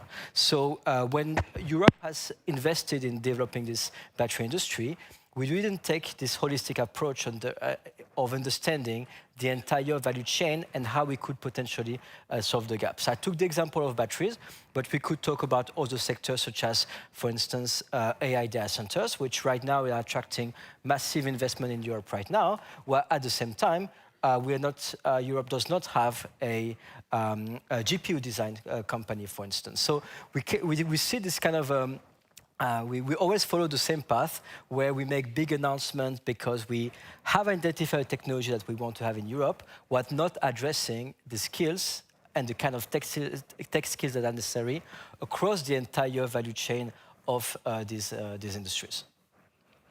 Yes. And also, if I can add to both of you, coming of course from the agency which core mandate is to deliver training to the law enforcement communities across the EU. Our main analytical product is EU STNA. It is the training needs assessment on the strategic level, which basically identifies the core gaps that are existing at EU level for the training in the law enforcement. And every time we conduct that, and this is already the third in a row, the highest scoring gap is in the digital skills. And what we do about this? What do we do in Europe about this? We all know that there is a skill gap. We all know that this is emerging, but how much do we invest in that? We have a product that is a beautiful one that basically combines an expertise, desk research, also inputs from the national level. However, the product is there and there is no monitoring on the implementation of this core capability gap, right? Of course, we on our side, we do follow this. We do provide as much as possible training in order to upskill our law enforcement authorities with the digital skills, but that's not enough. What Laura said, that's not enough. We need a combined effort on that. We need also combined effort from the national side to see what Finland is doing, what other countries, what Estonia is doing. Not to be in a conference, but to have it, holistically and also regularly, for the information and communication purposes. No, because it's not enough to say we need. It's not enough that we do something. I think we need a wider approach to have it also holistically addressed. We are talking about the digital skill gap, upskilling, and now going a bit more like what exactly, Arne, if I may ask you, how did technological advancements and AI and machine learning change over time the profiles that you need in providing cybersecurity solutions?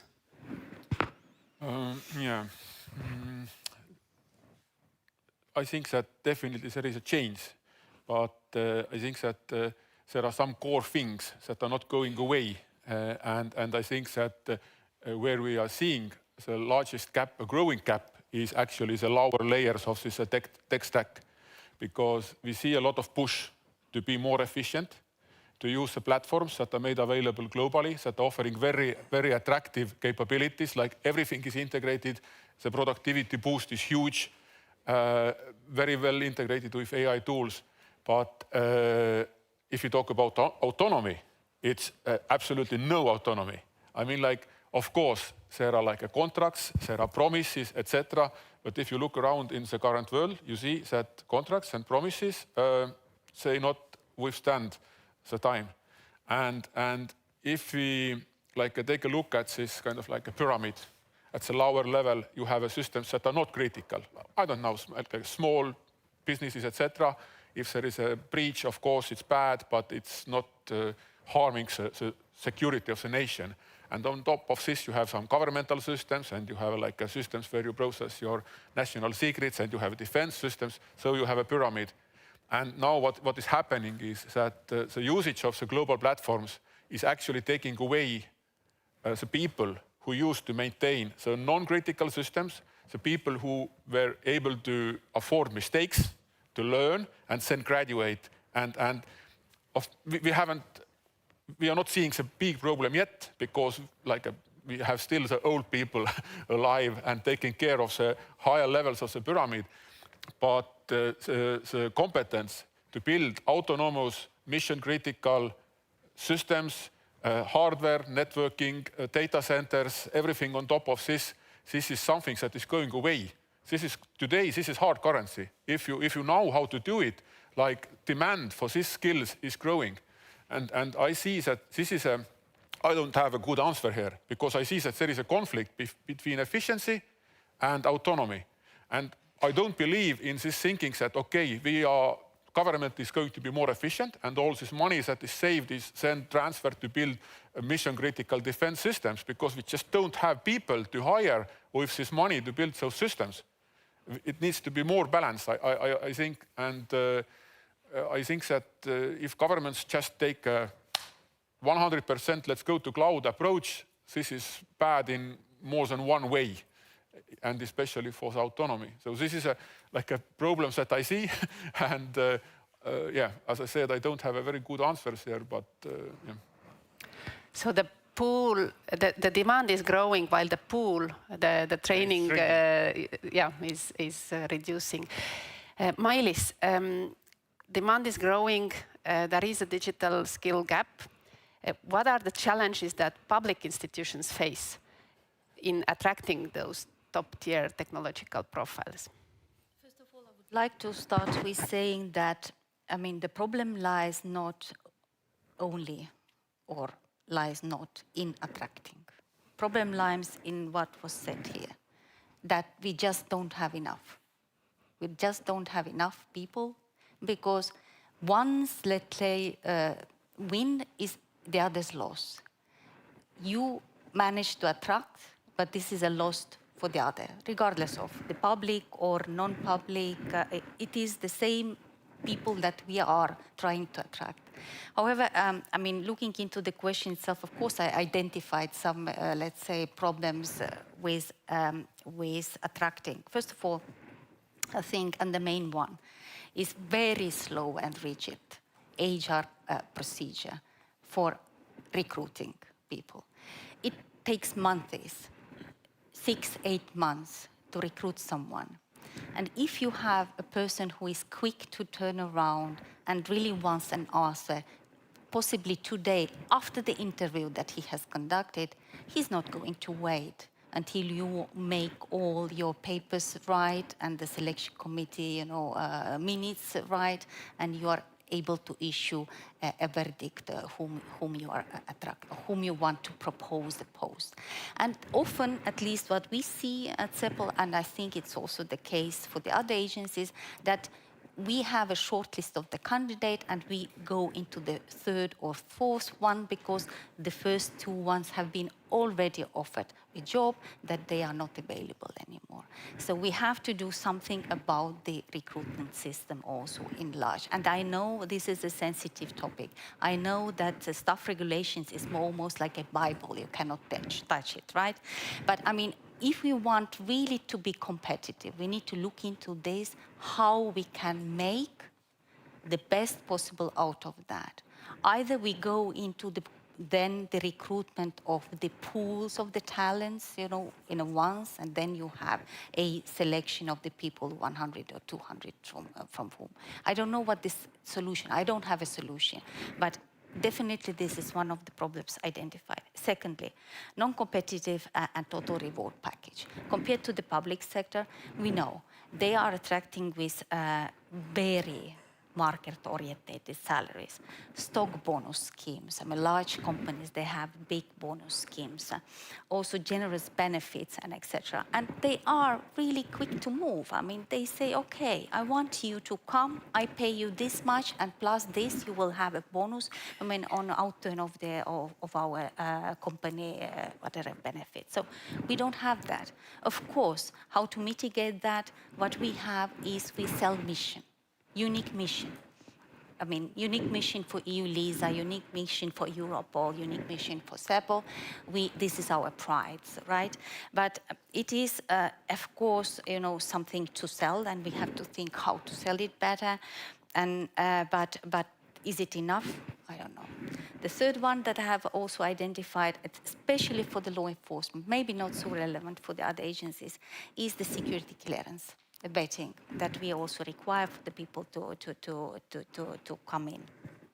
Is it necessary? Maybe not for all the positions, but this is certainly something that would be not so much, welcomed for the tech people who. I mean, why do I need to go to the interview with the security, authorities? I don't have time for that. Why do I need to tell about who my grandmom was or who my grandpa was, right? This is something that we also need to think about. Again. Skills shortage in the skills supply, already touched upon that. So what should we think of when advertising the post? Simply advertising the post, and as we do it through the EU channels, through EPSO competition, so it's not enough. In order to have really, something that brings us also very quickly in return schemes, fellowships with academia, with industry, with also, I mean, trying to do and to to best out of the secondments. I mean, also mobility programs between agencies, between, I don't know, I know it's a sensitive topic, but we have to overcome those hurdles also to see where we can do the best.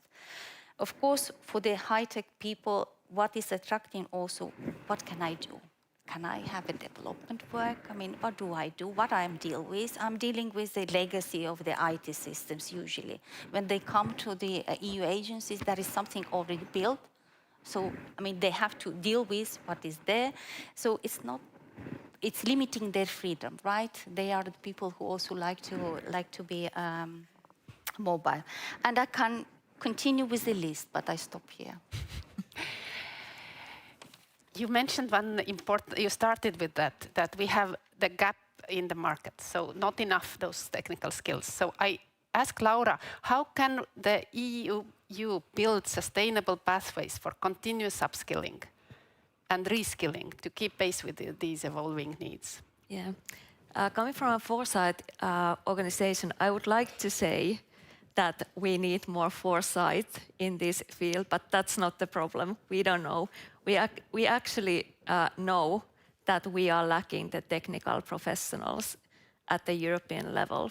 But somehow, for example, in Finland, we are educating media professionals while we need the deep tech professionals, and that is our problem.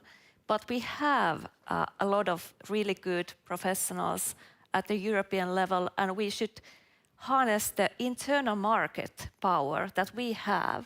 For example, the security clearances. It's probably true that we don't need them in every time, but sometimes it is really true that we need them. But why? If one professional works in Finland and in Estonia and in Sweden, the security clearances are done in every country separately, and they can take like 1.5 years. So this could be a quick solution. Why not have European-wide security clearances? So why won't we do it? I have been wondering this a lot with my colleagues, so maybe a practical solution could be this. Mm-hmm. Thank you.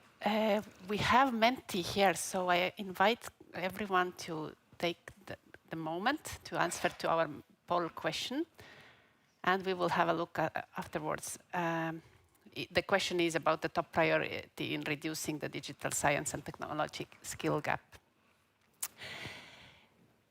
I think we have today many professionals who can continue finding this solution to your question, Laura.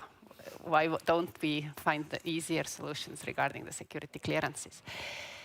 Coming to Arne, you mentioned already the companies' interests and EU state interests. So, and in the morning as well, we were discussing about companies that cannot wait until we grow the talent.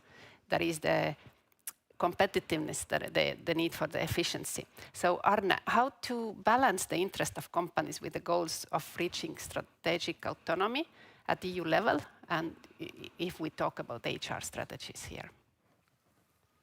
Wow.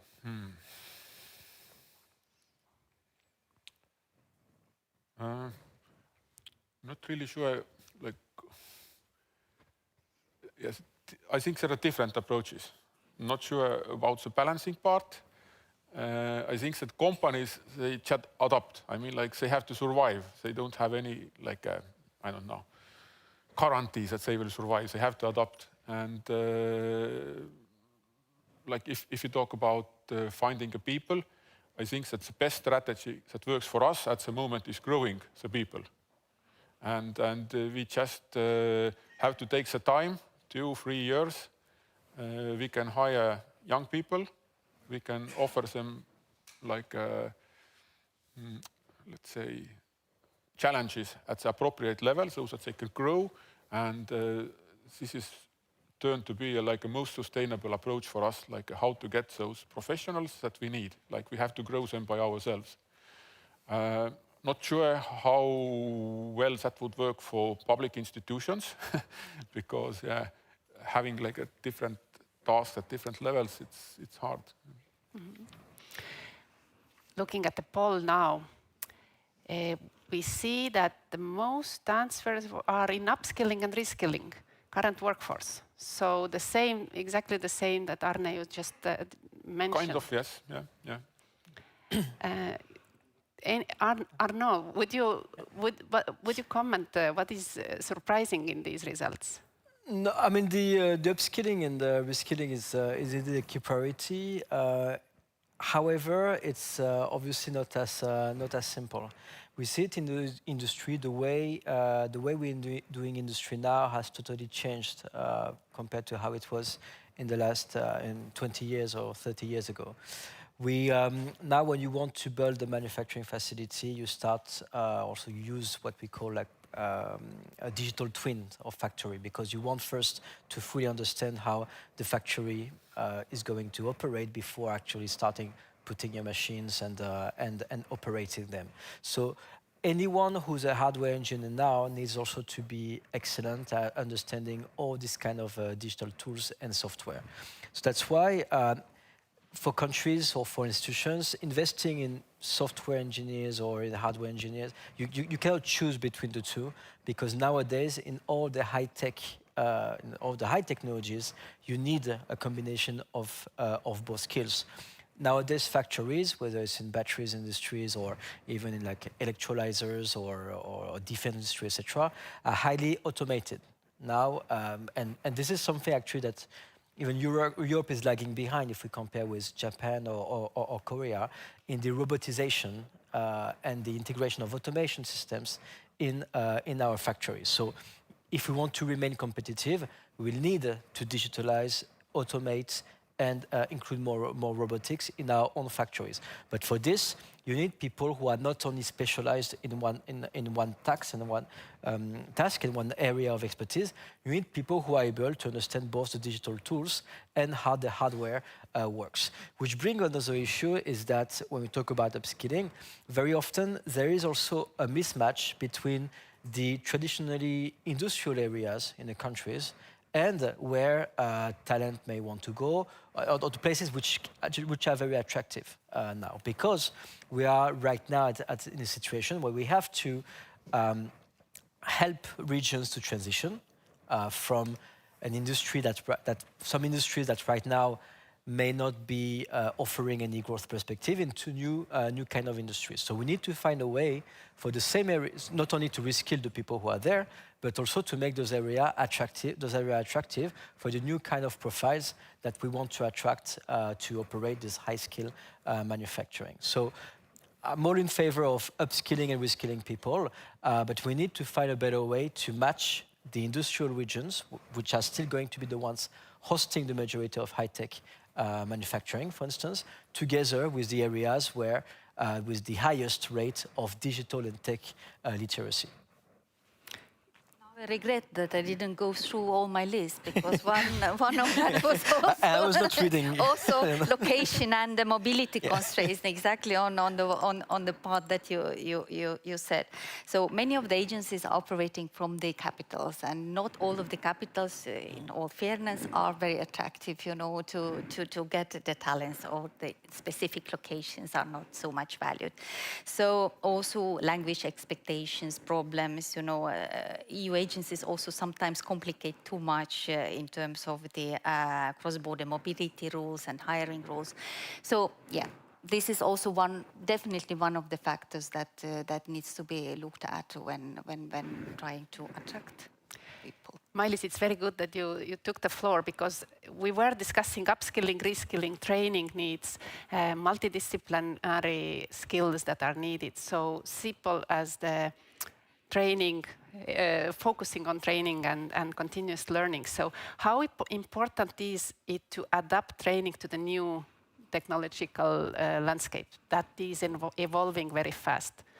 First of all, multidisciplinary training, I mean combined training, as it was also mentioned by the previous speakers. I think it's not if, it's mission critical.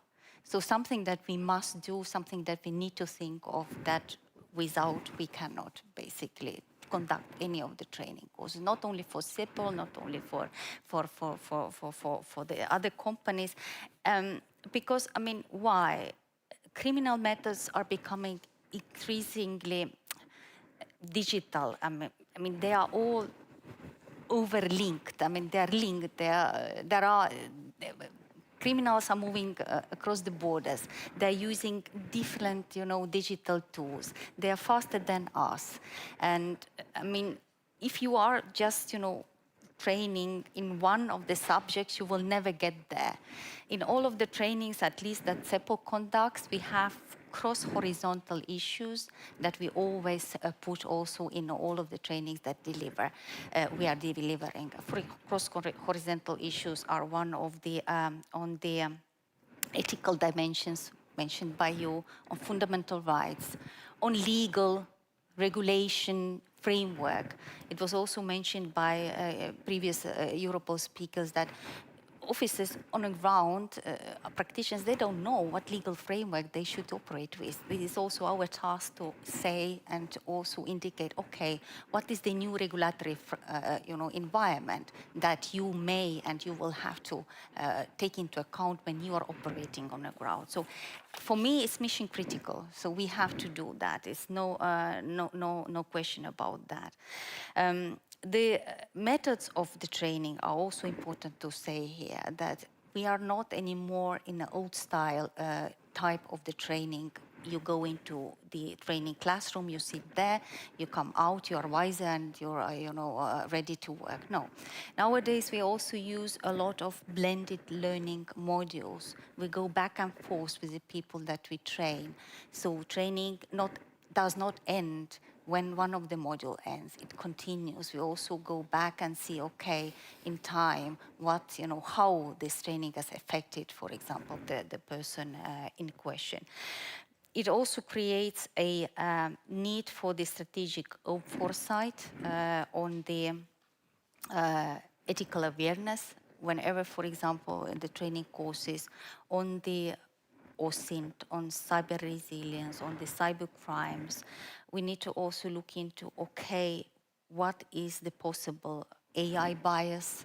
What is the accountability that you need to provide when you are in a law enforcement? I'm coming in from law enforcement. What will end up badly on your reputational damage if you do something wrong? How do you build trust with the public, being also law enforcement and using the digital Big Brother watching tools and et cetera. So yes, multidisciplinary training is a must nowadays. You cannot do without that. We switch a bit from the training to a partnership. So what role do partnerships with research and academia can play in addressing the skill gaps in different levels, in professionals, but also in the society broader? Laura, what do you think? Yeah. I want to a little bit comment first about the poll. I think the same way that you do, that the upskilling and reskilling is really important, but that is not enough because, for example, in ICT sector in Finland, 200 people, 1,000 people come from the universities every year, and it's estimated that only 200 of them is capable enough, for example, to develop AI solutions. So it's a tricky thing, and it is clear that we at the EU we need the top centers of excellence in the critical digital technologies. And one good example comes from Finland, the Ellis Institute. That is a top research institute just established in Finland. And this is a joint effort with Silo AI, AMD, which is Silo AI was sold to AMD. And Peter Sarlin has actually donated some professors to that institution. So we need kind of public-private collaboration in order to get those top talents in those excellence centers. Because the one problem is the salaries. At the EU level, the professors don't get enough salary. So, for example, in this case, it is important that we have fellowships sponsored by the companies that attract actually people from the US. And they will bring their own research team. And this is the way we go forward. And in the previous panel, it was mentioned also the infrastructures. And when you think about these technologies like quantum technology or AI, it is also necessary to have the world-class infrastructure like supercomputers and quantum computers. So one good example is also the LUMI supercomputer, which is one of the greenest and best supercomputers in the world. And this is, of course, a way of attracting the top talent so they can do research with this infrastructure. But the LUMI supercomputer has been one of the keys for success of Silo AMD, because they had a possibility to do a collaboration with the universities, and then they get access to LUMI supercomputer, and that was the reason why they grow so big and being one of the unicorns in Europe.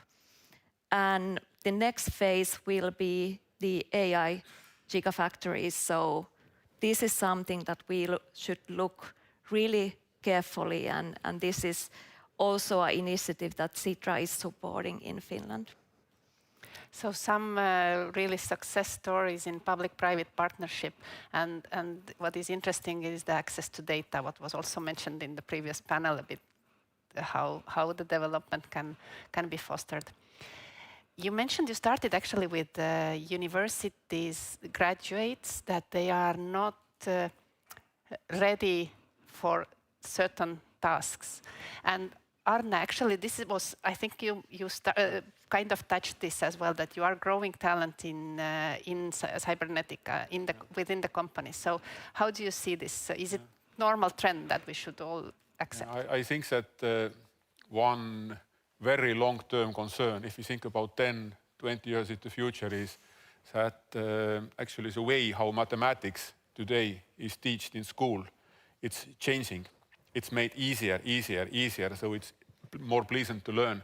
But actually what happens is that learning mathematics should be hard, because this is something that reshapes your brain. It helps you, or it teaches you to think in abstract terms, to make abstractions, and this is a foundation for many things. So the kind of like results that out of 1,000 people coming out of universities, only 200 are skilled.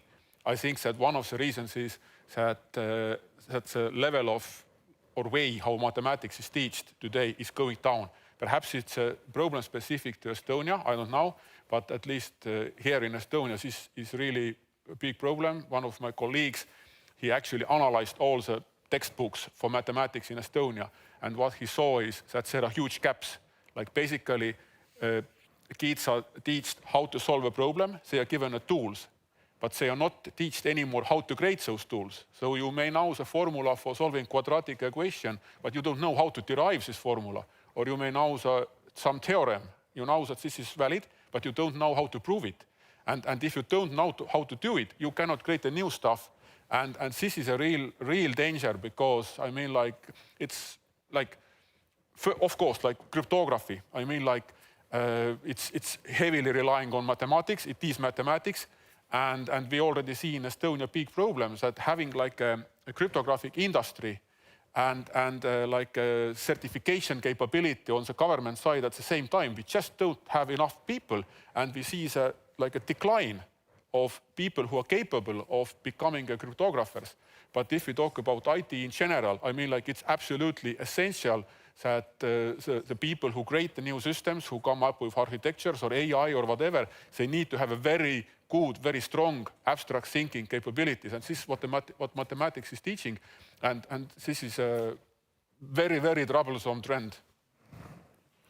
Arno, you are a bit in a different industry. Do you see the same threat ahead of us? Not specifically to Estonia, but in general, I don't know if the level is particularly declining. But what is true is that we do have some gaps in our sector. I mean, we have some of the best people, of course, but in our sector, when we do recruit profiles like chemical engineers, it's often very difficult to find. Any kind of advanced engineer, people able to build modules, also people who can do some mechanical engineering. I think this kind of skills are perhaps less frequent than in the past, because at the end of the day, when you build new products, it often starts also with a very sometimes it can start with very low-tech mindset, just saying, how do we open existing modules? How can we change them, improve them? So it can also start like this. And this is how you build a product. This is how you understand the requests from the customers. You need to be able to think beyond the current set of products that you offer and try to imagine a new one. So indeed, it's also a way of lack of critical thinking and thinking in more abstract way as well, because this is how you find and invent new solutions. And in a company like ours, where we are constantly offering new products, always innovating, we don't just offer the same series product to everyone. You need to be able, every time, based on what customers tell you, you need to be able to invent new products. On our side, this is also amplified by the fact that we are the only fully integrated player in our sector. So we do everything from the materials to the materials, cells, modules, power electronics, up to systems, software, etc. So when you develop a new product, you need, even if you are specialized, you need to be able to understand how your cell expertise is going to be used then for the final product, which is going to be the systems. You need to be able, if you develop the software part, you need to be able to understand how the module is going to operate in a data center or in a grid stabilization system, etc. So that's why we need to grow more versatile profiles, because when then you work in a company, you don't really function in silos, and you don't solve any issues by working in silos. You have to be always cross teams. Good. I am wrapping up now the panel. Mailis, you have a comment? Yes, I wanted to have a comment because I'm a bit, cautious about the time, but at the same time, I want to put the message also through that attraction is not the only problem. Problem is that we don't have enough skilled people. And also it was touched upon with the previous channels, we need to do more about the knowledge management. It was, I think, Europol's point to share the best practices. We need to do more on the train-the-trainer schemes in order to cascade the knowledge, so to train the pool and then to actually certify them to train the others to multiply the cascading effect. What we need to also think is to EU-wide approach to create the centers of excellences on an EU level for certain, gaps that we have. Why is Finland doing that? I mean, 26 member states have the same problem. Why are you doing alone? I think we need to build also on the EU-wide centers of excellences in order to share best practices and also the knowledge and to train people all together. And also to have targeted inclusion programs. Programs together with industry, secondments, targeted inclusion programs with industry to attract the best also people in the public sector. So I stop here. Thank you, Mailis. Any final remarks, Laura, regarding the priorities to address these skill gaps which exists inevitably? Yeah, I think Mailis just said, I totally agree with you. I would conclude that we need mission-driven talent pathways starting from schools. If we want the tech talent, we have to start finding those paths. I think a good example, because I come from Finland, I'm telling you, is that why Finland is at the moment one of the leading countries in quantum. that is because we have systematically invest in quantum technology research and also industry collaboration from the 70s. So if we want to have the top talent, we have to, start investing those pathways. And that is something that I believe we are good at. And exactly, we should have, for example, Excellence Center in Quantum at the EU level. Concluding remark, Arne, from organizational level, what would be the top priority? Wow.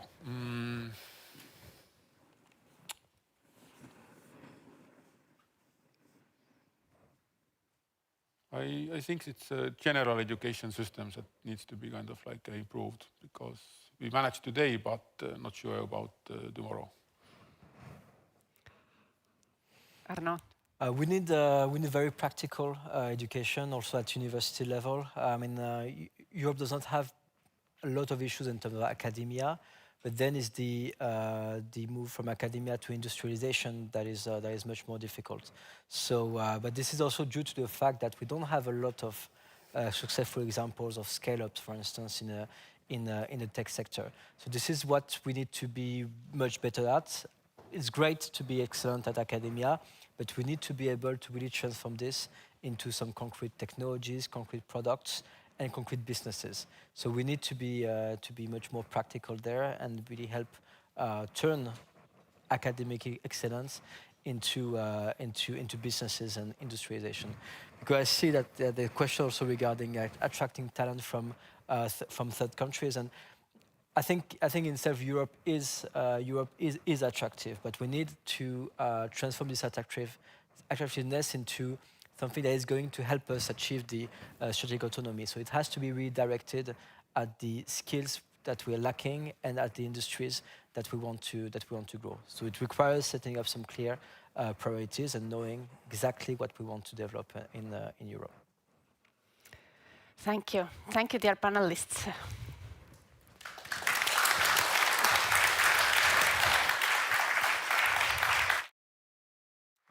And thank you, Kristi, for a great discussion. Ladies and gentlemen, we will take one final break before the grand finale of the conference. Time to stretch your legs, reflect on what we've heard throughout the day, and we will continue with the final part of today's event at 4 o'clock. See you soon.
Dear friends, ladies and gentlemen, welcome back.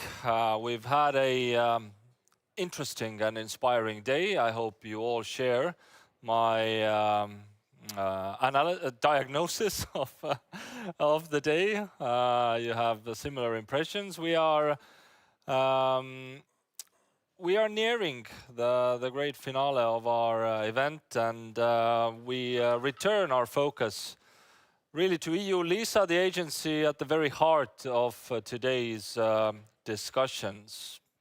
Let's look at what are the practical operational steps that EU LISA is taking to enhance sovereignty across the EU and its member states. And to answer that, please welcome Mr. Theofanis Sirigos, Head of Program and Solutions Management Unit at EU LISA. The floor is yours.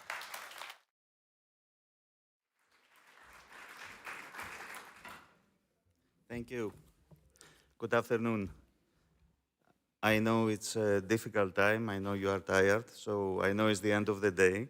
So I will try to be fast, but also be practical.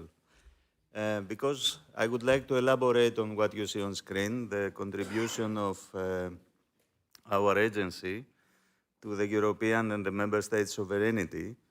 And while preparing, in fact, 4 slides altogether, I was thinking how to start. But in the end of the day, listening to the Estonian minister, listening to the member of the European Parliament, Ms. Dupont, I mean, they gave me all the steps to start this presentation because, in fact, and believe me, I didn't speak to them, I didn't organize anything.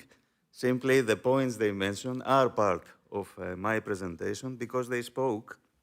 In fact, the minister spoke about the wish to be independent. He also mentioned the balance between independence and practical solutions, and this is exactly what I would like to elaborate today. Also, Ms. Dupont, the member of the European Parliament, mentioned, she said a very good expression, know what to do, just do it. So this is what we want to say today, that EU LISA is doing it. And also they mentioned a point that we also elaborate. They said about cost efficiency balance, the balance between cost efficiency with a technical sovereignty. And these are exactly the points I would like to elaborate, taking into account a major event that is happening next week Sunday, the 12th of October. You see it on screen, you heard it today. We call it the E-Day. E can mean many things. It can be entry-exit day. It can mean, there are various interpretations, but I leave this term for the European Commission. For us, it means also a Europe Day, because for us, launching the system next Sunday, the 12th, is indeed the very first step of creating the conditions, starting and creating the conditions, building the conditions for the European sovereignty via the very first system coming alive next week, Sunday. We are proud. We are thankful to all who worked on this within EU LISA, at the institutions, for this great day that is coming next week. And I explained myself why we feel so good about it and why we think this is the commencement, the triggering event for building the conditions for a European sovereignty and also building the conditions of the world independence. Because independence has also another dimension. It is independence on the member states' decision-making. And here is where we at EU LISA believe that we really contribute towards this direction. So in order to understand that, we need to touch a bit the entry-exit and understand the magnitude of it. This map here, this colorful map, just showing to you who is going to use it in the end of the day, the member states, themselves, the associated countries, Europol for law enforcement, And of course, carriers will receive from the system responses before boarding passengers to travel. But if we go a step beyond, we will see the magnitude in more details. But we will also see the added value and why we think we are building the conditions by this very triggering event. You see that the system, as you see in the lower part of the slide, it's going to automate traveler checks when crossing the Schengen external borders. 1,800 EU external borders approximately, just to understand the magnitude of the activity which will start next week Sunday and will end after the end of the progressive period mentioned in the applicable legislation. It will also facilitate, in the second sub-bullet point, the checks performed by visa, immigration, and law enforcement authorities. Only this sentence, if you touch the very first part of it, apart from the border, the visa, what does it mean? It means all EU consulates around the planet. Just to understand a bit the magnitude of the conditions these systems brings into perspective from next Sunday onwards. And of course, in the lower part, as I said before, it supports the carrier's checks before boarding from all business areas, air, land, and sea. So all our carriers transporting passengers, either aeroplanes or boats or via coach, they are going to perform, not from next Sunday, but in the course of the next 6 months, checks against the system. What does this mean from another dimension that you see in the upper part of the slide? It means that while we bring a system here to allow and facilitate the decision making, so we are creating conditions at the external borders to stay secure. At the same time, we address what the minister and the member of the parliament and other distinguished speakers today said. We stay open. We stay open means, and I heard the word today, means that we are attractive in the end of the day.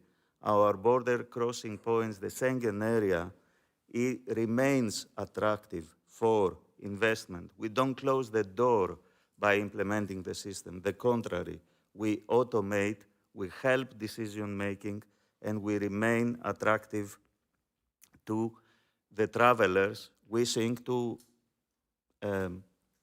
travel for holiday or even invest in Europe. So this is the very first step, the triggering event that EU-LISA, together with the member states and the European Commission and the involved agencies, brings into perspective. But there are more. So in the end of the day, we have a situation, the triggering event, you see it in the middle, the entry-exit system, but the entry of operation of this system, together with the other forthcoming systems that are entrusted to the agency, indeed marks another step, indeed creates the conditions towards the EU IT sovereignty. And I explain myself. If you see just the pictures above, you will understand how and what does it mean, the expression we turn data into information. If you only see how many systems are coming together in the course of the next 2-3 years, you understand exactly what does it mean to provide information to the decision makers, is it at the border level, is it at the visa level or elsewhere, to do their job, to decide and take the next step. But also, when it comes now to the expression that the minister said earlier, what is the balance between cost efficiency with technical sovereignty? Here, we are also, if you take, for example, the example of ETIAS, or if you take the example of Eurodac, the new Eurodac that is coming June next year, you will understand that EU LISA, in the end of the day, is also addressing the sovereignty from the cost efficiency perspective. And what do I mean by that? By absorbing national complexity. So taking and centralizing the use cases that normally the member states have to procure and invest, etc., and we do it at central level, we in fact allow, in a cost-efficient manner, this financial investment to be focused elsewhere at national level. So we remove a part of the complexity and we allow the member states invest without losing the money that we will do on their behalf. But we don't centralize their decision-making because they have also their national sensitivities. They want to process information as well.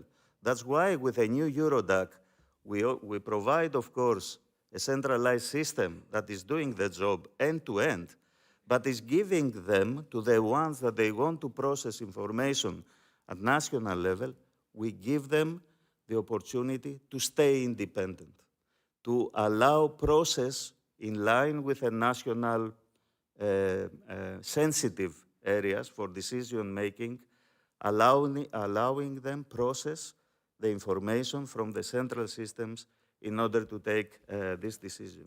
So this is what we believe, and I will close with the final slide here. EU LISA is connecting the dots of the dots, we mean the different systems coming and that they are under our mandate. We are connecting the dots, as I write here, for further enhancing EU member states' sovereign decision-making in line with their respective, the member states' respective independence requirements. This is our motivation. This is what we practically do. So we not only know how to do, but we do, and we will do for the next years to come, connecting the dots, and therefore defend, together with the member states, their requirements for independence. Thank you very much.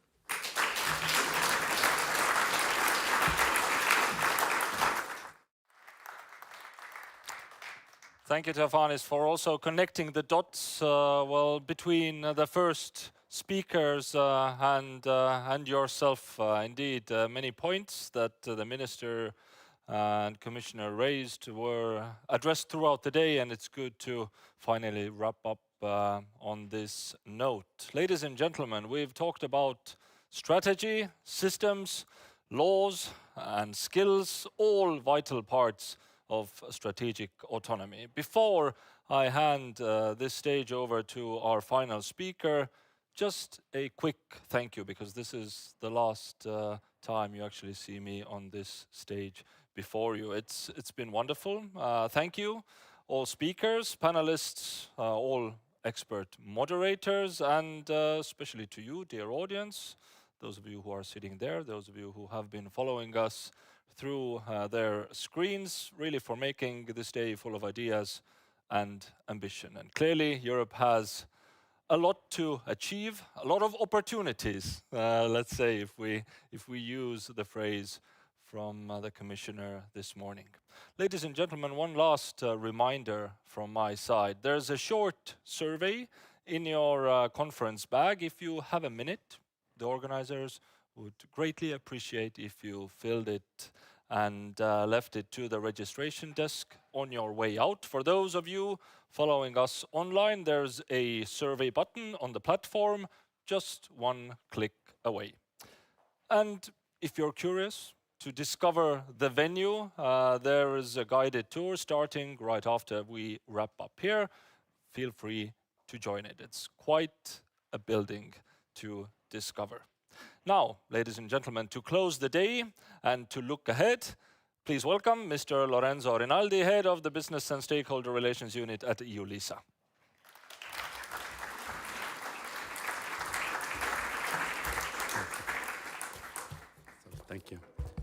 distinguished speakers, colleagues, dear guests. As we come to close this 2025 EULISA high-level conference, I want to thank you for all of your engagement, your openness, and the forward-looking spirit you brought to today's discussion. It is now time to wrap up. So this morning, Commissioner Brunner, talking about the challenges connected to EU sovereignty, reminded us that the line between a challenge and an opportunity is a matter of ambition. And this could be a unique opportunity for the EU to lead on trusted technologies and to turn today's security challenges into tomorrow's advantages. Minister Taro emphasized that strategic autonomy is not only about technology, but also about values. Our choices, from AI to data management, must ensure we remain autonomous and keep our principles. But he also stressed that sovereignty is more than independence, is not isolation, is an opportunity to be creators, to have the ability to choose on our own. The chairman of our management boards, René, reminded us that Europe's strength lies in dialogue, compromise, and cooperation. He also pointed out that sometimes we need to give up a little bit of our autonomy to gain much more through our shared European solution. And EULISA Executive Director ad interim Marily Mannik highlighted that the agency stands at a crossroads now. While running critical IT systems 24/7, EULISA is preparing for the next generation of systems and infrastructure and needs to decide where to invest. This decision will address technological dependencies, cybersecurity threats, and skill shortage.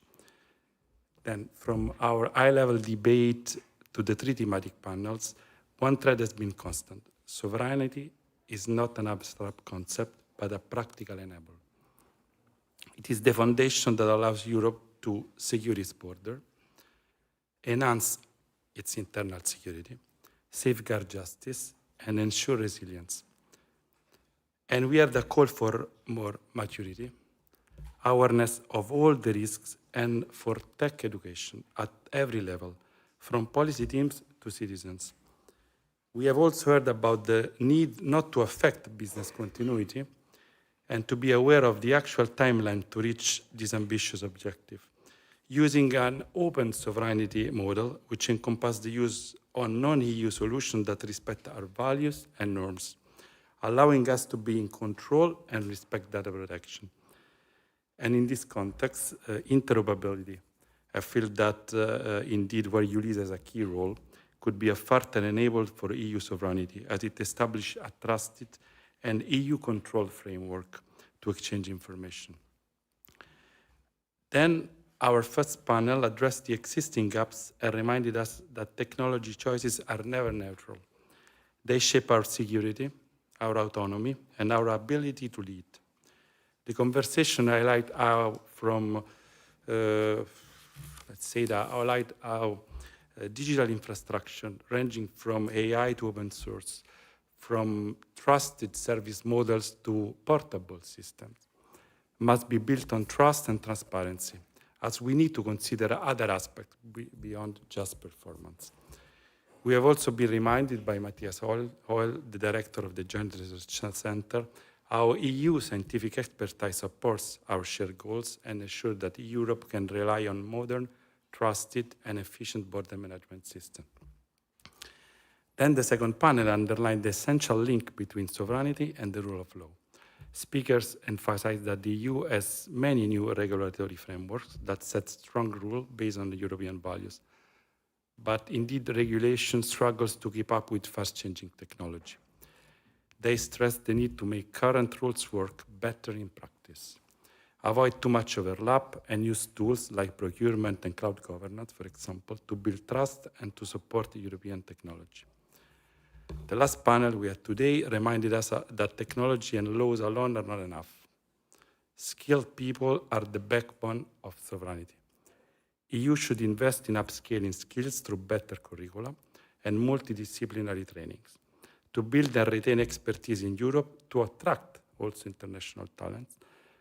Then we need to address through public-private partnership the concrete challenge to turn academic knowledge into practical skills to build, among others, high-level digital solutions for the EU. Eventually, we looked ahead at the 12th of October, the launch of the entry-exit system. Probably this is the most important milestone in EULISA history. It strengthens EU IT sovereignty, supports member states' decision-making, and enhances internal security across the Schengen area. As it has been emphasized, again by our management board chairperson, the entry-exit system is a game changer because of what comes next. Once operational, it will provide new insights into movements at European borders and likely spark important political discussion. Sovereignty, after all, is not a static achievement. It is an ongoing collective effort which requires coordination, investment, resilience, and also, I would say, imagination and courage. Rest assured that EULISA will remain at the heart of this collective effort, as both as user and as steward of critical technologies, and a trusted partner of member state and EU institutions. But strategic autonomy is not the work of one agency or one institution alone, and it cannot be addressed in bubbles either. It is a shared responsibility from all of us.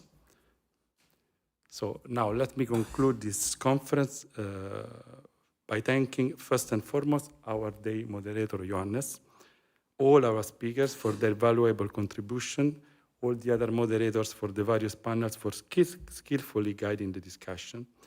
And I would also like to thank all the participants, both here in Tallinn and online, for contributing to the debate. And I'm sure that the discussion we have had today will resonate far beyond this venue and help guide us in shaping a more secure, trusted, and sovereign digital Europe. Now, a special word of thanks also goes to EULISA team behind this event, as their dedication, professionalism, and energy made today's conference possible. And I can witness that. I would also like to thank all EULISA colleagues from all the agency sites who contributed in terms of content and supported this event. And in the end, I warmly invite you to stay connected with EULISA. Follow our channels, activities, and engagements. And I look forward to seeing you at our future events. Now, on behalf of EULISA, thank you once again for making this day such a success. And before we conclude, allow me to outline the next step. As it was already mentioned by Johannes, a guided tour of the venue will be available for those who wish to join and will start immediately after the end of this event downstairs in the lobby. Then I warmly invite you for the cocktail reception, which will be held in the room next to this one, which is an opportunity to continue today's conversation in a more informal setting. Finally, this is a housekeeping rule. Please remind to keep all your personal belongings with you before leaving this room. So thank you again, and see you again in the next conference. Thank you.